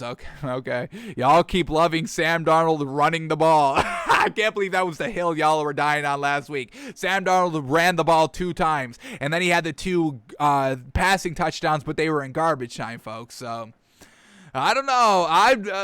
If y'all see something in Sam Darnold, I'm just not seeing it, folks. So I guess that's what it is. Y'all keep believing in Sam Darnold. I've got no problem with y'all doing that. Jalen Hurts, good in the rushing game, better than Sam Darnold, like, obviously. I mean, we weren't going to take one game of Sam Darnold being good in the red zone, rushing the ball, and saying, oh my goodness, this man's a great dual threat ability quarterback. Of course not. All right, let's see who Jalen Hurts was throwing to. We get the leading receiver here for the Eagles, which it should be Devonte Smith, 7 receptions, 77 yards. And this is what we're saying, folks. Devonte Smith leading the team receiving kind of on a weekly basis. Same thing with Jamar Chase. And then we get Jalen Waddle. big swing and a miss there by Brian Flores, I think, man. Obviously, I don't think, if I'm remembering correctly, it was already Jamar Chase was off the board, but you had a chance to get Devonte Smith, and I believe that would have been the better option. We shaved the beard because of that, because he took Jalen Waddle when we wanted Devonte Smith, so... but shout out to Devonte Smith and shout out to these rookie wide receivers, folks, truly coming in and making a big impact here. You got to give these young guns some credit. Got to love it. So Devonte Smith, 7 receptions for 77 yards. Quez Watkins, 3 receptions, 48 yards. Dallas Goedert, 2 receptions, 28 yards. And then Jalen Reagor, 3 receptions for 24 yards. So overall, this Eagles offense took a little bit to get going against this great Carolina offense, but they got it done when they needed it to. And that's what's so great about this Eagles team. They always stay consistent in this game. They're always kind of threatening to score the ball. We saw that against the 49ers. It came to fruition against the Chiefs last week, putting up 30 points. And another solid 21 points performance right here by the Eagles. We'll see if they can keep it up. They just need to get out to better starts right here. The only good start they really had offensively was last week against the Chiefs. And unfortunately, they couldn't keep up pace the entire game, not with the touchdowns and all that. So this Eagles team, they've got some good glimpses. They have some good viability. They all just have to put it all together. And as we're heading towards, the middle of the season, all that, only heading into week 6, Nick Sirianni, Jalen Hurts, not a lot of, under their belt. They're starting to get there. So some good believability in this Eagles team as we head forward. Great defense here to pick off Sam Darnold 3 times, hold this team to only 18 points. So this Eagles defense is truly the real deal, folks. They just had to face the Cowboys last week. That's why they were a little lackluster. The Cowboys are the top 2 teams in the league, folks. So no big concerns here with this Eagles team, and well done for winning the game. So y'all keep believing Sam Darnold. Y'all keep believing him. We'll see him flounder next week as well, most likely. So Eagles get the win here on the road, 21-18. Alrighty, here we go. Next matchup up here is the Titans and the Jaguars, and Urban Meyer, folks. That was kind of the big narrative in this game. Were the players going to play for him? Could we actually see out on the field the non-respect, the non-believability, the non-buyability into your head coach and all that? So let's quickly run through these drive charts right here. The first drive, they go down and fumble the ball, and it goes for a touchdown. So right off the rip, not being there for Urban Meyer, the respect factor was truly not there. But then they had a follow-up touchdown drive, so we were thinking, all right, maybe they were buying into it. That's a good comeback drive right there, and now they're only down 7-6, but they missed the extra point. So once again, the kickers, not everybody truly buying into Urban Meyer, but they made it close. And then what happened? They got down 14-6, but then they come back and answer right back. So once again, everybody kind of buying into it. Yes, sir, they're being competitive out here for Urban Meyer. It's not that big of a distraction. But then they get down to 21-13 and miss a field goal. And then they get down to 24-13. And then the first drive out of halftime, they allow a touchdown there by the Titans, making it 31-13. And then they can't score. They go 3 and out. But then they finally put together a touchdown. Fantastic. Looking to maybe potentially come back. They're only down 31-19. But then they turn it over on downs. 4th and 1 from the Titans. 1-yard line. Couldn't punch it in. Oh, no. And then another turnover on downs on a 4th and 4. Not able to pick it up. And then that's basically it, folks. The game is 37-19. Game over at that point. So some glimpses right there of, goodness here by this Jaguars team, which we know it shows. We can buy Trevor Lawrence here and there. He shows some good things. But overall, for a full 60 minutes of football, it's just not there. And once again, the respect and of Urban Meyer, he doesn't have it. It wasn't shown. They got beat up by Derrick Henry. Derrick Henry had 130 yards rushing, which we kind of predicted. We were like, hey, this defense here for the Jaguars, they're going to keep getting punched in the mouth by Derrick Henry over and over and over again. And at some point, it's just going to be too much. And that's exactly what it was. Derrick Henry, 29 carries for 130 yards and 3 touchdowns. Just running wild over this Jaguars team, and they couldn't keep up offensive scoring pace, not getting it done in the red zone, all that. So unfortunate there. I truly think Urban Meyer's lost the locker room a little bit out here, getting blown out at home, 37-19. So Ryan Tannehill. No Julio Jones for this game. He goes 14 of 22, just really relying on Derrick Henry, which is obviously always the smart thing, and that's why we love this Titans team. But Ryan Tannehill, 63% completion percentage. He had 197 passing yards and 1 touchdown. Not bad for only, 22 attempts, 14 completions. Solid work there by Tannehill. Anybody fumbled? Nobody fumbled in this game either, so a nice turnover-free day here by this Titans team. And then, like we said, Derrick Henry doing what he does, 29 carries like we know he's always in, like 29 to 33 carries right there. So it was always there with Derrick Henry. You got to love it. And a nice 3-touchdown rushing day. And who was Ryan Tannehill throwing the ball to? We had Marcus Johnson, leading receiver, 3 receptions, 52 yards. A.J. Brown, 3 receptions, 38 yards. Anthony Fursker, 3 receptions, 33 yards. And then Chester Rodgers, 1 reception, 26 yards. And Jeremy McNichols, 2 receptions, 26 yards. So overall, the team got it done rushing, passing, well-balanced offense, 22 passes, 29 rushes. You gotta love it. So well done by the Titans, sticking to the course and getting the win there, 37-19.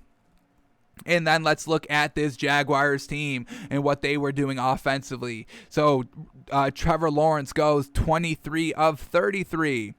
What do we got there? 69% completion percentage. Really solid there. And we know Trevor Lawrence is real good. We think Urban Meyer may be holding this team back a little bit. Trevor Lawrence is looking like the real deal out here and looking like he's truly going to pan out as a real solid quarterback. I'm not going to put a bar on him, not going to put a ceiling, not going to put a floor, but he's showing nice glimpses out here. Well done to kind of, he fumbled this ball right here on the first drive. Or no, it was Dan Arnold, I believe. Dan Arnold, their tight end, newly brought in from Carolina last week, I believe.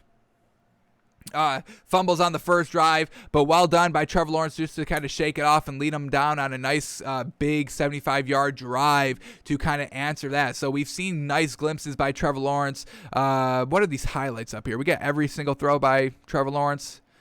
We might have to bring them up all ourselves, unfortunately. Usually they kind of put them up here for us, which is great because I don't want to have to cipher through 30 how many passing attempts? 33 passing attempts. But we know Trevor Lawrence is real solid out here, folks. So you might have to send Urban Meyer out. And we're going to read an article in a second after we break down these stats and why they're not on the same page still. How are y'all not on the same page after last week? Jeez Louise. You need to get everybody. That should have been the main focus, getting everybody on the same page. We need to be a team, one unit moving forward. And they're still not doing that. So you got to get rid of Urban Meyer.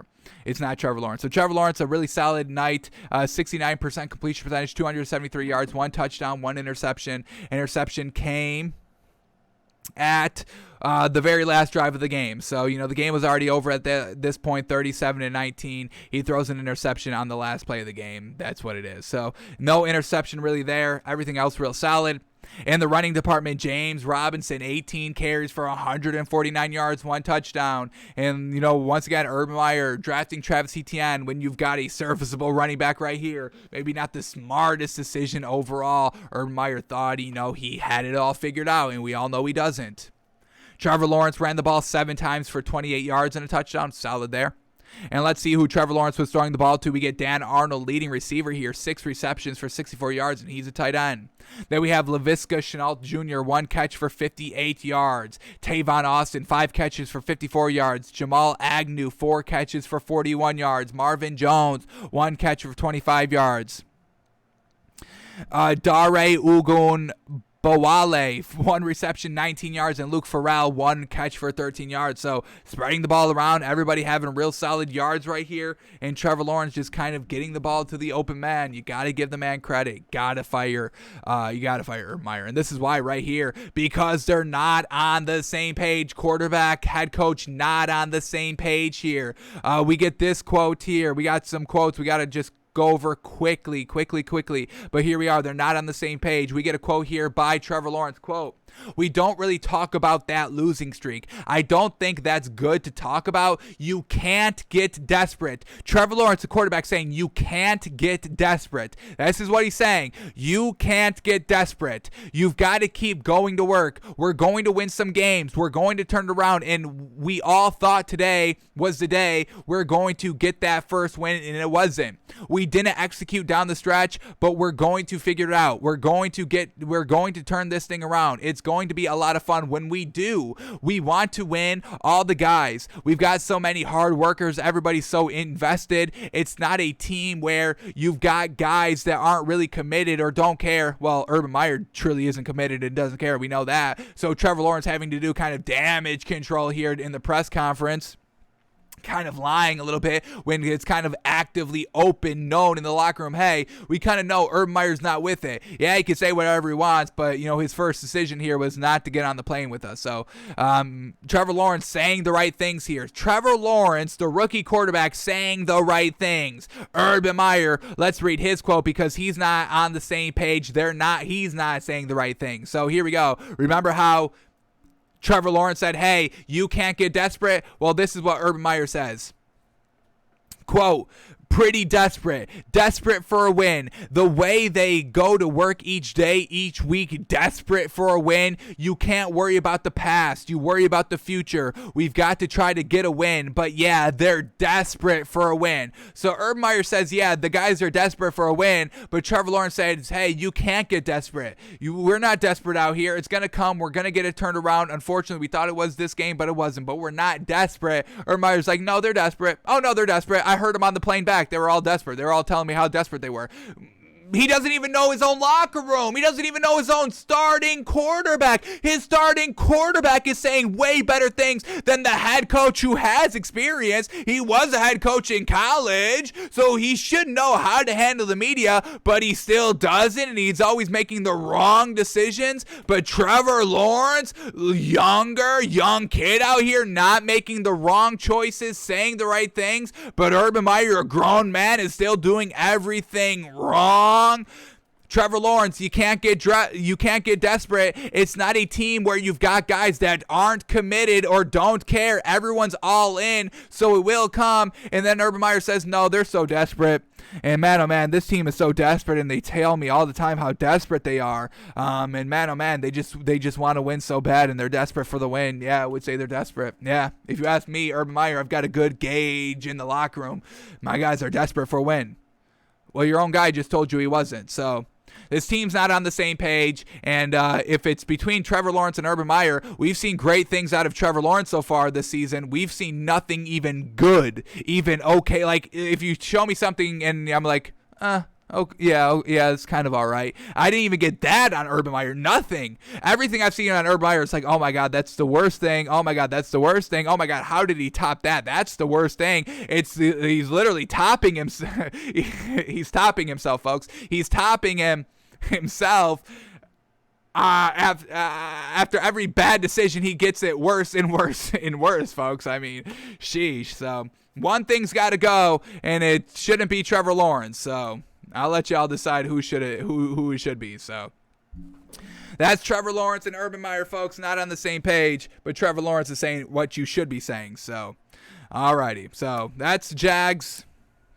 That's the Jaguars, Titans, folks. Urban Meyer being absolutely not great, and Trevor Lawrence trying to do everything he can to make up for the lackluster kind of talent overall on this team and very, very bad coaching that we are seeing on a week basis, game-to-game basis, folks. So, sheesh. Alrighty. So that's the Jags. That's the Jags. That's the Titans, folks. One team's good. One team's got a good workhorse running back. Their team, no head coach. Okay. Alrighty, and that brings us to the Browns and the Chargers here. And this is our last bar that we set for the week of what we needed to see out of Baker Mayfield. Real bad performances in weeks 3 and 4, nothing great. So we set a bar, and let's see if so far everybody else has met our bar this week, which is great. So we can buy into the Steelers, we can buy into the Saints and Jameis Winston more, fantastic. But can we buy into Baker Mayfield more? Let's see. So we set his bar at least 64% completion percentage, at least 230 yards passing, and 1 touchdown and no interception at minimum. But if he did throw an interception, then we needed to see 3 touchdowns. So let's quickly see if he fit the bill.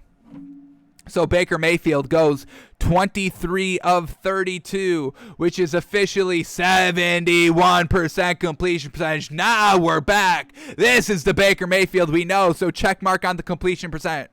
Then we needed to see 230 yards, and he put up 305 yards. Fantastic there. Exactly what we wanted to see and more. And he had 2 touchdowns, no picks. Exactly what we wanted to see. He did fumble, but didn't lose it. So got to clean up the fumbles a little bit. We know he does fumble a little bit of a lot, a little decently. He usually gets some back, but they are still fumbles. But either way, he took all of our bars and hit it out of the park. So fantastic there by Baker Mayfield. Exactly what we wanted to see, so we could buy into him a little bit more, because we buy into the entire team besides Baker Mayfield over the last 2 weeks. But he does exactly what we needed him to do, so fantastic there. And then in this game, just an action-packed fourth quarter, folks. I mean, sheesh. They put up 41 points in totality, folks. In totality in the fourth quarter alone. 41 points alone in one quarter. That is absolutely bizarre. So this is how the drives went in the fourth quarter. We get the Browns 3 and out. We get the Chargers 4 plays, 61 yards, touchdown. We get the Browns 2 plays, 78 yards, touchdown. We get the Chargers 11 plays, 47 yards, touchdown. We get the Browns 5 plays, 60 yards, touchdown. We get the Chargers 6 plays, 85 yards, touchdown. We get the Browns 3 plays, 4 yards, punt. We get the Chargers 5 plays, 48 yards, touchdown. We get an 8-play, 21-yard drive by the Browns. That's a turnover on downs, and that is the game. So action-packed fourth quarter, going toe-to-toe, and it's just unfortunate here. Baker Mayfield down 5 points. And I'm sure you've all seen the video of the Browns pushing, Austin Eckler into the end zone so they could score, so they could get the ball back and try to do something with it. They had 1 minute and 31 seconds left with no timeouts to move the ball the entire length of the field. They couldn't do it. Unfortunate there. But Baker Mayfield went toe-to-toe with Justin Herbert in that kind of fourth quarter. It's just unfortunate. Baker Mayfield, and the Browns just gave it up. I mean, we can't put this on Baker Mayfield. This is just a unfortunate loss. One team had to lose here. Chargers win 47-42. Just somebody had to lose. I mean, this is not something that we should be fading and selling this Browns team or getting overjoyed on the Chargers. It's a great game by both teams that show they can kind of score the ball like we kind of know that they could. So just an unfortunate loss. So we're not going to be selling and knocking Baker Mayfield this week, which is fantastic, or the team. So fantastic there. So Baker Mayfield, a great day. The running backs here for the Browns, once again, a fantastic day like we know that they usually do. Running back by committee, Nick Chubb, 21 carries for 161 yards and a touchdown. And then Kareem Hunt, 12 carries for 61 yards and 2 touchdowns. So we know the running game always gets after it, and the passing game was the same. All right, Baker Mayfield, who was he throwing to? David Njoku, 7 receptions for 149 yards and a touchdown. Donovan Peoples-Jones, 5 receptions, 70 yards. Rashad Higgins, 3 receptions, 29 yards and a touchdown. Kareem Hunt, 5 receptions, 28 yards. And then OBJ, only 2 receptions for 20 yards. No Jarvis Landry in this game either. All right, so we know that the Chargers put up 47 points, but let's see, did the defense get it done? Did they have any sacks? We had Myles Garrett with only 1 sack, Malik McDowell 1 sack. So 2 sacks overall by Justin Herbert. So the defense really was not getting it done there for the Browns. Unfortunate, usually not the case. All right, and then the Chargers, like we said, they put up 47 points. Jeez Louise. Justin Herbert goes 26 of 43. We get 60% completion percentage, so he wasn't the most accurate all game, but the man was airing that thing out. He had 398 yards, folks, on 26 completions for 4 touchdowns. Absolutely fantastic. Didn't throw an interception either, so slinging the ball around and got it done for the majority of the part. In the running game, Austin Eckler, 17 carries for 66 yards and 2 touchdowns. And Justin Herbert ran himself 4 times for 29 yards and a touchdown as well. All right, who was Justin Herbert throwing the ball to? We get Mike Williams, number 1 leading receiver here, 8 receptions for 165 yards and 2 touchdowns. Keenan Allen, 6 receptions for 75 yards. Austin Eckler, 5 receptions for 53 yards and a touchdown. I mean, utilizing all 3 of his best weapons, right? His 2 wide receivers are the 2 leading receivers here for the Chargers, how it should be. And then you're going to your running back. So we know Justin Herbert, he doesn't play the dink and dunk game. He goes to his actual weapons. We absolutely love that about him. Fantastic. Then we get Jalen Guyton, 2 receptions, 35 yards. Jared Cook, their tight end, 1 reception, 29 yards. And then Donald Parham, 2 receptions, 29 yards, and a touchdown. So Justin Herbert slinging the ball around, absolutely fantastic. Unfortunately, Austin Eckler did fumble the ball twice out here. First fumble came in the second quarter, and the Browns take advantage with the field goal going up 20-13 in halftime. And then where was the other fumble at? Other fumble. I'm only seeing one fumble. He fumbled twice. He only lost one. So that was the kind of only turnover of the game. There was a turnover on downs, a couple of them, but that was the only true takeaway of the game. So Chargers get the win 47-42. Baker Mayfield, welcome back, and hopefully they can keep growing as a team. This is not a loss that people should be fading the Browns on. This is still a great team overall. It was just 2 high-powered offense going at each other, and the home team gets the benefit of the home field, obviously. So Chargers get the win 47-42. Alrighty, a couple more games to go over to. We got to go a little quickly here, going a little late, but that's classic Mondays here at Takes by Fans. Now, alrighty, next game up is the Bears and the Raiders, and nothing really great in this game. Both quarterbacks struggling. This is why we said, folks, when we were watching that Monday Night Football game of the Raiders at home, and everybody was Raiders Chargers, and everybody was big on the Raiders there, and everybody was talking up the Raiders and how they're the best team in the league and how they're so good. But we were like, hold on, folks, this is still the same Raiders team. They flounder here, and another bad offensive performance here by this Raiders team, only putting up 9 points. Now we do know this Bears defense is good, but still at the same time, you can't just kind of be like, well, they've got a good defense, that's why we lose. I mean, we've got to start beating some of these better teams. So this Raiders team with John Gruden, I mean, it's the same team that it was the last 2 seasons that have done the same exact thing, flounder as the season progresses. So we told y'all we were fading the Raiders, 2 weeks ago after that Chargers game,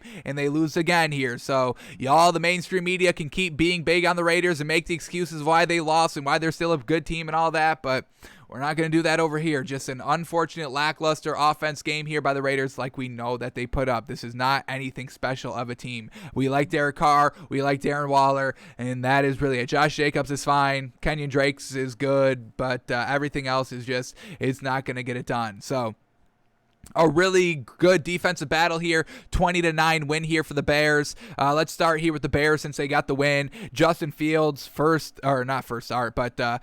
up playing here, obviously starting, and he is going to be the starting quarterback for the rest of the season, thank goodness. But he didn't have the best game. He went 12 of 20, not great there. 60% completion percentage for only 111 yards, a little bit of a dink and dunk. He had a touchdown, didn't throw an interception. He fumbled, but didn't lose it. He ended up getting knocked out of the game for a play, and Andy Dalton comes in. He completes his one pass for 8 yards.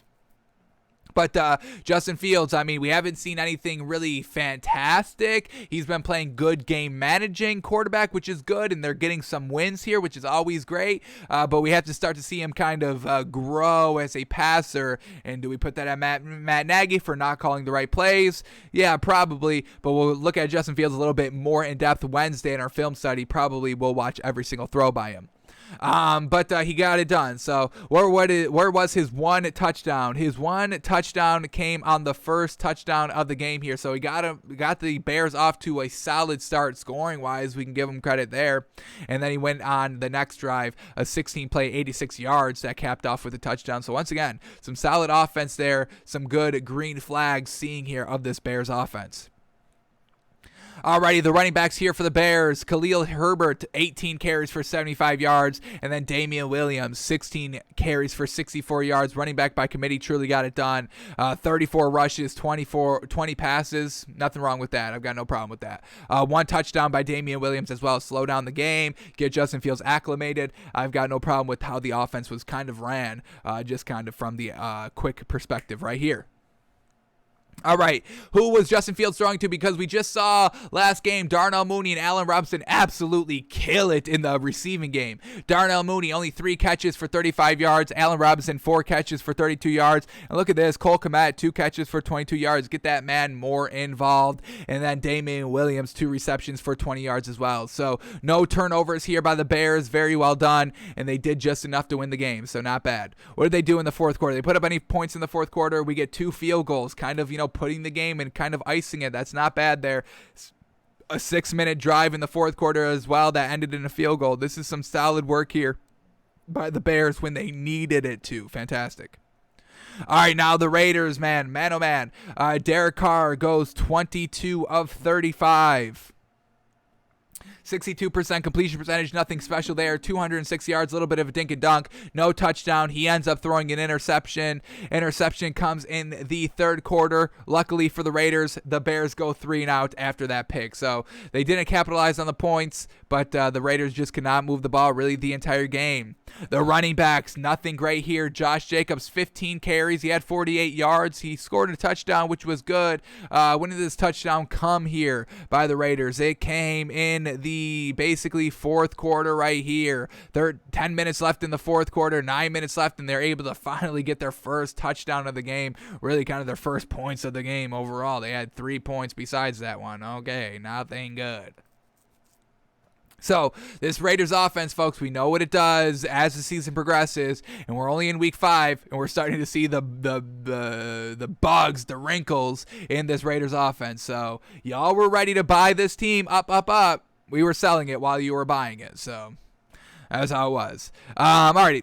What else we got here? Derek Carr was throwing to Hunter Renfrow, leading receiver there for the Raiders. 6 receptions, 56 yards. Henry Ruggs, 3 receptions, 51 yards. Darren Waller, 4 catches for 45 yards. Bryan Edwards, 2 receptions, 22 yards. And Josh Jacobs, 4 receptions for 19 yards. So trying to go to their main weapons, just nothing open down the field consistently. And they barely move the ball, and they put up 9 points. So Bears, Raiders. Bears defense gets it done, and Raiders offense is still struggling here.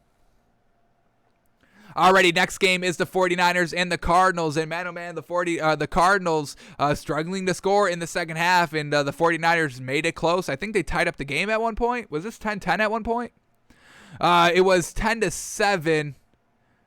And that was it. So, okay, I thought it was tied at one point, but the 49ers stick to it. Trey Lance out there starting this game. So let's start here. And Trey Lance, and wow, they're not going to show Trey Lance's numbers. So they don't put up Zack Wilson's passing numbers, and they don't put up Trey Lance's passing numbers. Interesting here. Alrighty, so let's go to our mobile device and pull up these yards and stats ourselves because NFL.com did not put them up there. But here we go. Trey Lance goes 15 of 29. 15 of 29, nothing great. 51% completion percentage, really bad. 192 yards on 15 completions. I will give him that. Not really dinking and dunking. No touchdowns and 1 interception. Let's see where this interception came. And it came on the first drive of the game. So welcome to the league, right? Trey Lance, sheesh. And the Cardinals go down and score a touchdown, making it 7-0. So Trey Lance, not the worst game out there. He made it competitive, and he stayed the course. The first interception on the first drive didn't kill his confidence, and it didn't give the Cardinals all the momentum in the world. They, kind of stalled at 10 points for a while, and then Trey Lance was able to go down on a touchdown drive in the third quarter, and, a turnover on downs here. What are they just not getting it done? 4th and 1 at the 49-yard line.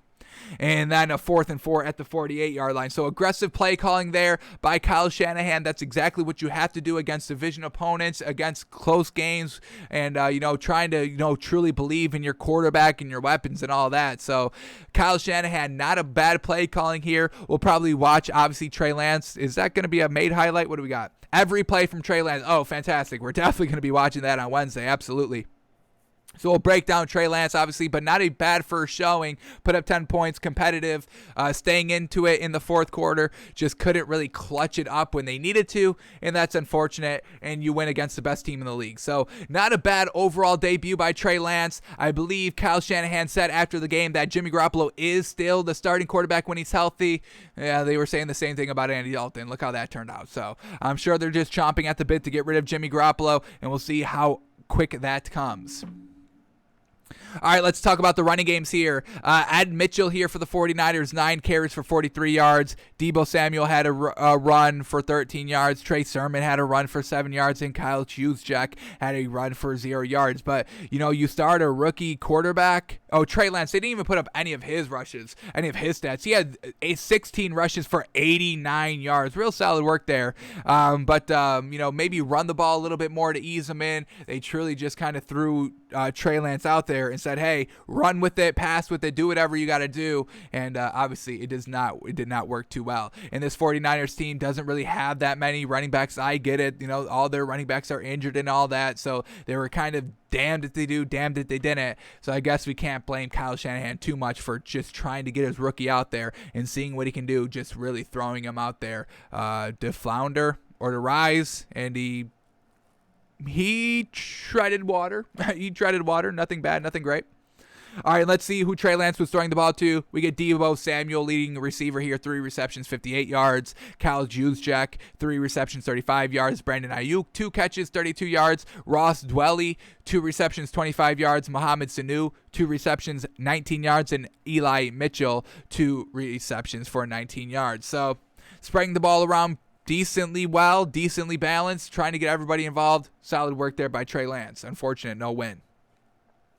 And then the Cardinals, a little interesting that they went kind of toe-to-toe. We thought this was going to be a big old blowout here for the Cardinals since it was going to be Trey Lance, but it was only a 7-point game, and they got it done in the clutch. So once again, this Cardinals team finding out ways to win multiple ways, down big because they turned the ball over themselves, and now they're down, double digits in the second half. They come back to win. They play a turnover-free game against the Rams, and start to finish, great 60 minutes of football. And then here against the 49ers, they get out to a solid start. They put up 10 points, but then they kind of flounder for the rest of the game, and then they finally flip the switch there when it's 10-7, when they needed a touchdown to put away the game with 8 minutes left in the fourth quarter. That's what they do, and they go up 17-7, and the game is over basically from that point. So Cardinals, they let teams hang around. They close the door when they need to. They're down. They need to come back. They do it, and they can play together and play full 60 minutes of football together. So this Cardinals team, still impressive that they win, folks, and they'll probably still be the number 1 team in the NFL when we do our power rankings tomorrow on the show, and they are still the only 5-0 undefeated team in the league. So shout out to the Cardinals. It doesn't always look pretty, but they always feel in control of it, and they always get it done. So let's talk about Kyler Murray stats. Here we go. Kyler Murray goes 22 of 31. 22 of 31. We got 70% completion percentage, fantastic.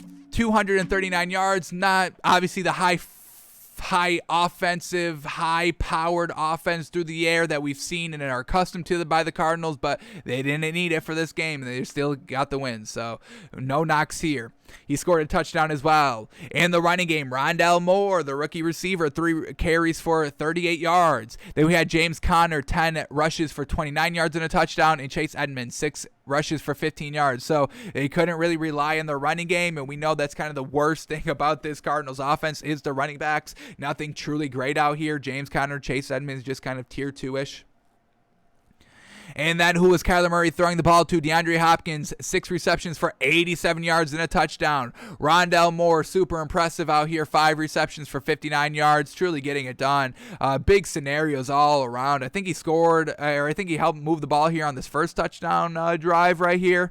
Here we go. Big play, 26-yard rush by Rondale Moore. I mean, this rookie is getting it done in every facet of the game. We love seeing this man explosive out here.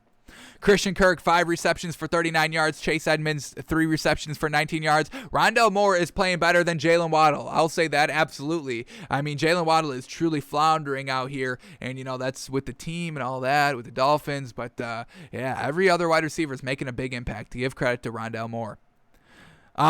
So great work here by this Cardinals team. Kyler Murray fumbled twice, didn't lose any of them. Andy Lee fumbled once, didn't lose it. Chase Edmonds fumbled once, lost it. Let's see where this fumble came.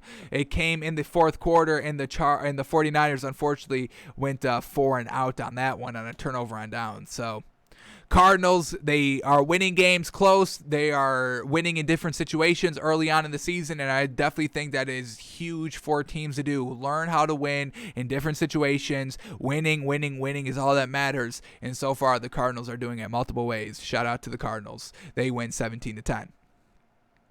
Alrighty, last two games to go over quickly here. Giants at the Cowboys, and truly unfortunate there with Daniel Jones getting knocked out of the game. And man, oh man, the big beefy leg of Saquon Barkley is not going to be playing for the next potential 2 to 4 weeks with that sprained ankle. So Saquon Barkley, we truly apologize. Look at these nice ankles right here. Look at that beefy leg. We are not going to be able to see that. So as soon as Saquon Barkley got going last week, he is once again sidelined. So truly unfortunate here for Saquon Barkley. And I don't want to say it's done, but it's tough. It's tough out here. So let's start here with the Cowboys. They move the ball offensively, looking real solid. He put up 44 points, and we're still loving what we're seeing from this Cowboys team. Great defense as well. We're going to talk about that. I mean, we can't talk about this Cowboys team without talking about the defense. Right, folks? Trayvon Diggs, oh my goodness. Best cornerback in the league. We've been saying it for 3 weeks, folks, and we're still saying it. At the end of week number 5 out here. Fantastic. Can't talk enough great things about this Cowboys team. Love it. So let's talk about it. Here we go. Dak Prescott goes 22 of 32.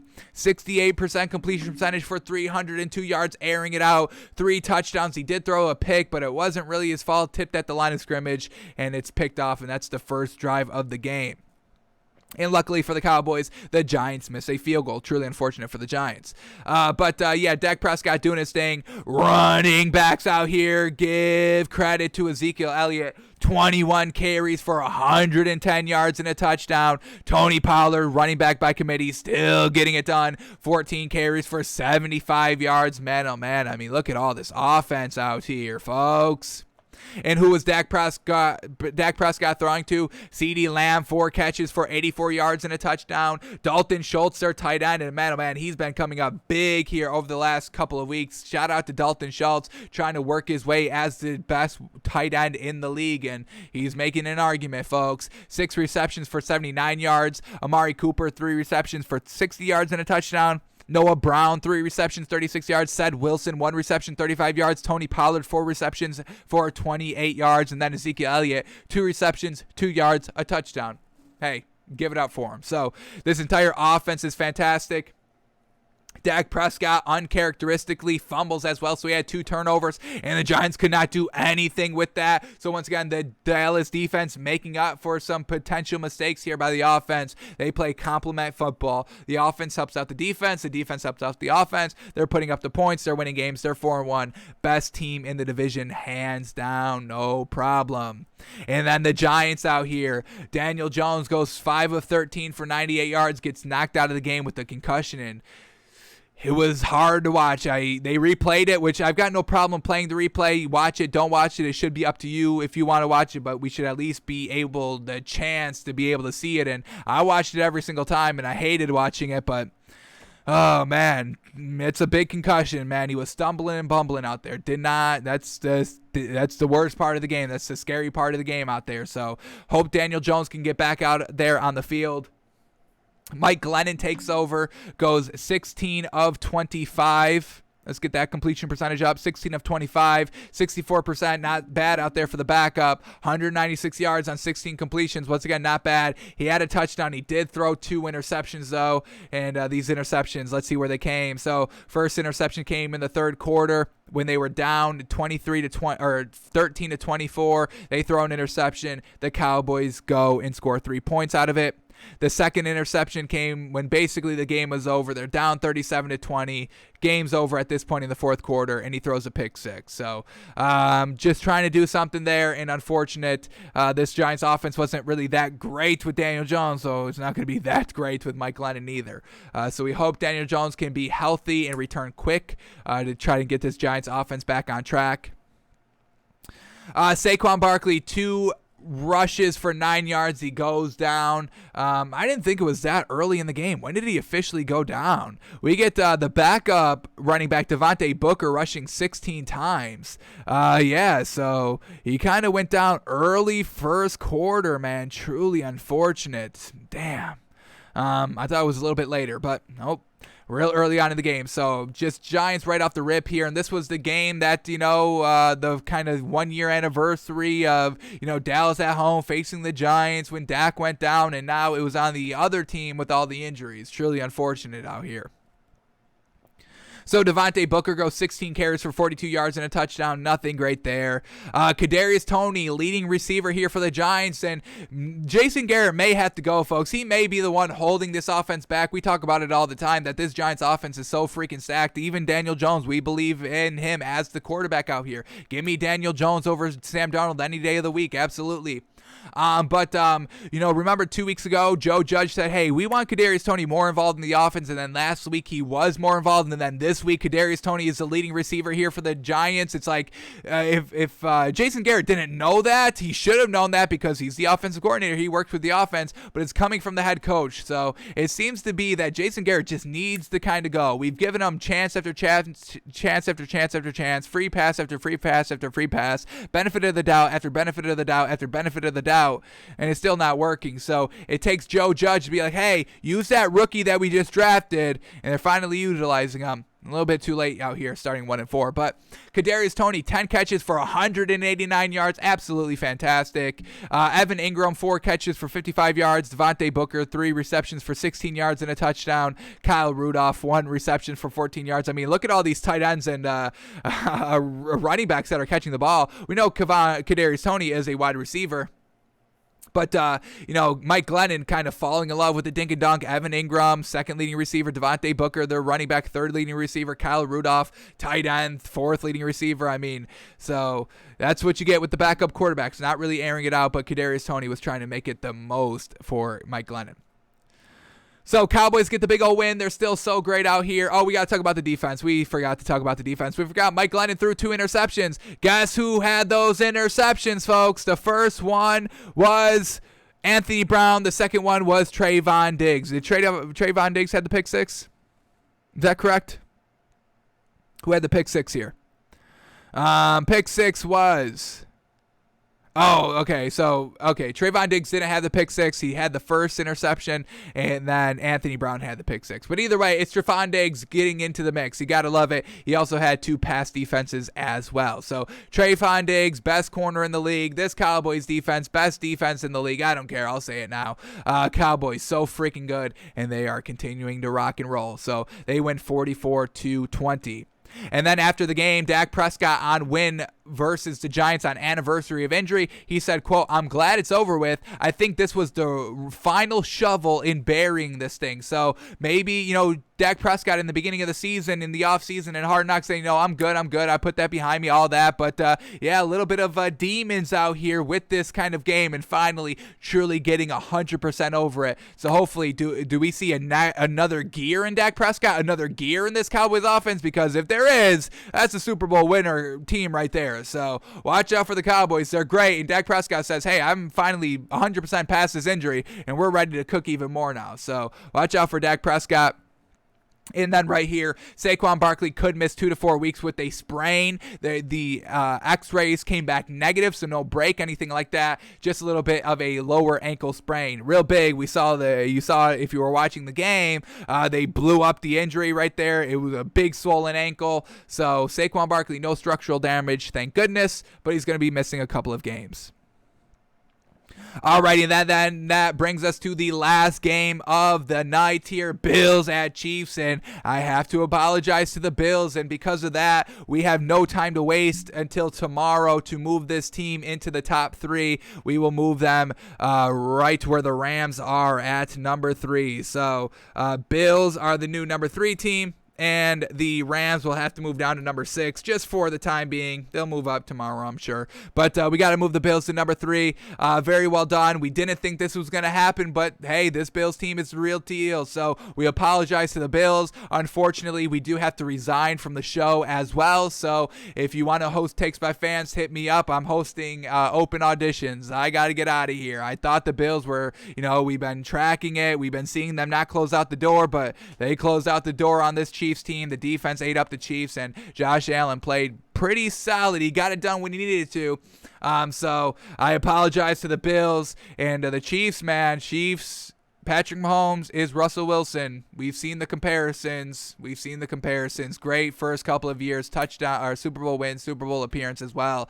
And Russell Wilson hasn't been back for 6 years. Patrick Mahomes is following down that same path, and it's getting more evident every single week. But shout out to the Bills. Let's start with them since they got the win. I mean, let's go over their first couple of drives here in the first half. They score a touchdown on the first drive, making it 7-3. But then this is kind of where we thought, hey, I was kind of smiling a little bit. I'm not going to lie when I was watching this game. And the Chiefs fumble the ball. And that's another thing, the Chiefs turnovers. We didn't see it last week, really, but now it's making it its appearance. So once again, these Chiefs, these turnovers are getting way too many. They're having like 2-4 a game. It's out of whack here. They got to get back to disciplined Chiefs football. And until they do that, they can't be taken seriously. But I was kind of smirking. The Chiefs fumbled the ball. The Bills went 3 and out after that turnover, not cashing in, not closing out the door, which we've been saying over the last 3 weeks out here. And then the Chiefs go down and score a touchdown, making it 10-7. And I was smirking. I was like, hey, this is exactly everything I talked about was coming to fruition right here, and I'm going to be right. And then Josh Allen had something to say about that, because on the next drive, they go down and score a touchdown, make it 14-10. They score a field goal, making it 17-10. They score another touchdown, and this was the one that I knew the Bills were the real deal. A minute and 50 seconds left in the second quarter. They go down and make it a 24-10 game. Absolutely fantastic. Then coming out of halftime here for the Bills, a 3 and out, a 4 and out, not great. But then Patrick Mahomes throws a pick six. That defense being great. Josh Allen not being able to really move the ball in the third quarter.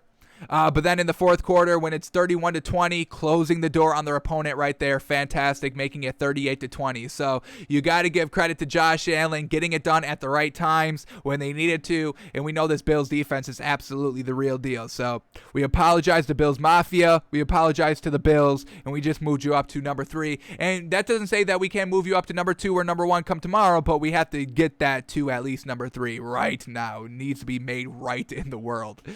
So let's talk about some numbers and some stats here. So Josh Allen goes 15 of 26. So once again, not great completion percentage, but was able to get it done. It's 57% completion percentage, but for 315 yards, 3 touchdowns, no interceptions. He didn't lose any fumbles as well, and he ices the game with his legs, utilizing his legs. He was like, oh, Patrick Mahomes is a dual threat. Okay, well, let me do my best impression. And he definitely did. 11 rushes for 59 yards and a touchdown, picks up kind of the game-sealing first down and all that. So very well done to Josh Allen out there. Got to get the completion percentage up a little bit more, but overall, I mean, the man is getting it done here, and this Bills team, offensively, defensively, is just truly getting it done. So 100% credit here for Josh Allen, 100%. All right, Zach Moss, 11 rushes for 37 yards. Devin Singletary, 6 carries for 25 yards. Nothing great by the running game, but Josh Allen said, hey, I can sling this ball around all game long, no worries. And who was Josh Allen throwing to? Leading receiver here, Dawson Knox, the tight end. Man, oh man, 3 receptions for 117 yards and a touchdown. Stephon Diggs, 2 receptions, 69 yards. Zach Moss, 3 receptions, 55 yards. Emmanuel Sanders, 3 receptions, 54 yards, 2 touchdowns. Gabriel Davis, 16 yards for a catch. So, man, oh man, truly splitting, slinging the ball around, going to his tight ends and his running backs, but also utilizing Stephon Diggs and Emmanuel Sanders. So, got to give a lot of credit there to Josh Allen. Tons of credit. And now with this Chiefs team, I mean, way too many turnovers, like 4 turnovers. Patrick Mahomes, 2 interceptions. Patrick Mahomes fumble. Brian Pringle fumble. So Patrick Mahomes, for the first, 3-4 seasons, years of his career, he's making the big plays. He's, being a little unorthodox in his passing, but it's getting it done. And we can overlook the turnovers and the bad passes, but now all the ghosts are catching up to him because, like we say, it's hard to be good in this league for more than kind of a 3 to 4 year stretch. And now we're getting Patrick Mahomes into that kind of year 4, going in like year 5-ish up there. And we're starting to see him kind of get figured out, get exposed a little bit. Same thing with Russell Wilson. Their careers are identical up until this point, and they're still identical right now. So it's just not a great look here for Patrick Mahomes. He's still a great talent. Nobody's saying that, but the kind of Smurfy play out there, it's catching up to him. They just got blown out here by the Bills. Nothing great. So they got to get it figured out. They got to go back to basics, and they have to take control. They're 2-3. When was the last time this Chiefs was 2-3? I mean, this is not any characteristic that we've seen from Patrick Mahomes and Andy Reid's Chiefs. But Patrick Mahomes goes 33 of 54 for 61% completion percentage, 272 yards, a little bit of a dink and dunk out there, never able to really get it down the field. 2 touchdowns, 2 interceptions. First interception came, and he also had a fumble. What fumble was this? This is the not his, but here we go. First turnover here by Patrick Mahomes is an interception here, and it's a pick 6 in the third quarter, and then he throws another interception. Luckily for the Chiefs, the Bills don't score that offensively, and then the fumble comes in the fourth quarter. Game was kind of over here at this point. It was just kind of a last-ditch effort. They're down 18. That's 3 scores with about 5 minutes left in the game, trying to maybe live up to, leave some hope up there of, hey, we get a touchdown, onside kick, touchdown, onside kick, touchdown, we win the game. Just kind of that thinking, but he fumbles the ball as well. So 2 big crucial interceptions in the second half. The door was kind of left open a little bit. They didn't take that opportunity. So unfortunate there. All right, so Patrick Mahomes, not the greatest game. He was the leading rusher as well. 8 carries for Patrick Mahomes, 61 yards. Darrell Williams, 5 carries for 27 yards. Tyreek Hill, 1 carry for 15 yards. Clyde Edwards-Helaire, 7 carries for 13 yards, never getting it going. Bills' run defense was shutting everything down. And then who was Patrick Mahomes throwing to? Well, we get Mecole Hardman, 9 catches for 76 yards, leading receiver. Tyreek Hill, 7 catches for 63 yards. Travis Kelce, 6 catches for 57 yards and a touchdown. And then Darrell Williams, 3 catches for 18 yards. Josh Gordon got 1 catch for 11 yards. Love seeing him in the mix, but, not there yet. That kind of, being like the number 1 or number 2 or even number 3 catcher out here. So expect him to kind of get acclimated as the season progresses, and something's got to give because this Chiefs team is on a 3-game losing streak here, and they just lost to the Bills at home. So a lot of credit to this Bills team. Absolutely fantastic. And we know they can keep it up. We just have to see Josh Allen be a little bit more accurate with the ball. That's it. That's really the last thing we have to see about this Bills team. But we're still going to bet on this team. We're still going to buy into this team. Shout out to the Bills for truly being contenders in this league and not frauds. Fantastic. Alrighty, folks, that is going to do it for us today. Thanks for tuning in. Thanks for watching. Thanks for listening. We are back live tomorrow, noon Eastern. Went super late today. Classic Monday show. Got to break everything down, but we're back tomorrow talking about the Monday night game. I'm taking the Ravens minus the points. What is the spread at now? Is it back to -7? Let's update these lines real quick. I'm taking the Ravens. Like we said, we have no buyability into Carson Wentz, and they're on the road here. They don't play that great on the road. I'll take the Ravens -7. So we'll break down that game tomorrow. We'll do all of our lists. We got to update our power rankings. We got to, tight end Tuesdays, talk all that through. So a lot of great stuff on tomorrow's show. Do not miss it. You can't miss it, folks. Are you crazy missing our Tuesday show? What are you, nuts? We're back here live tomorrow, noon Eastern, for that Tuesday show. Do not miss it, folks.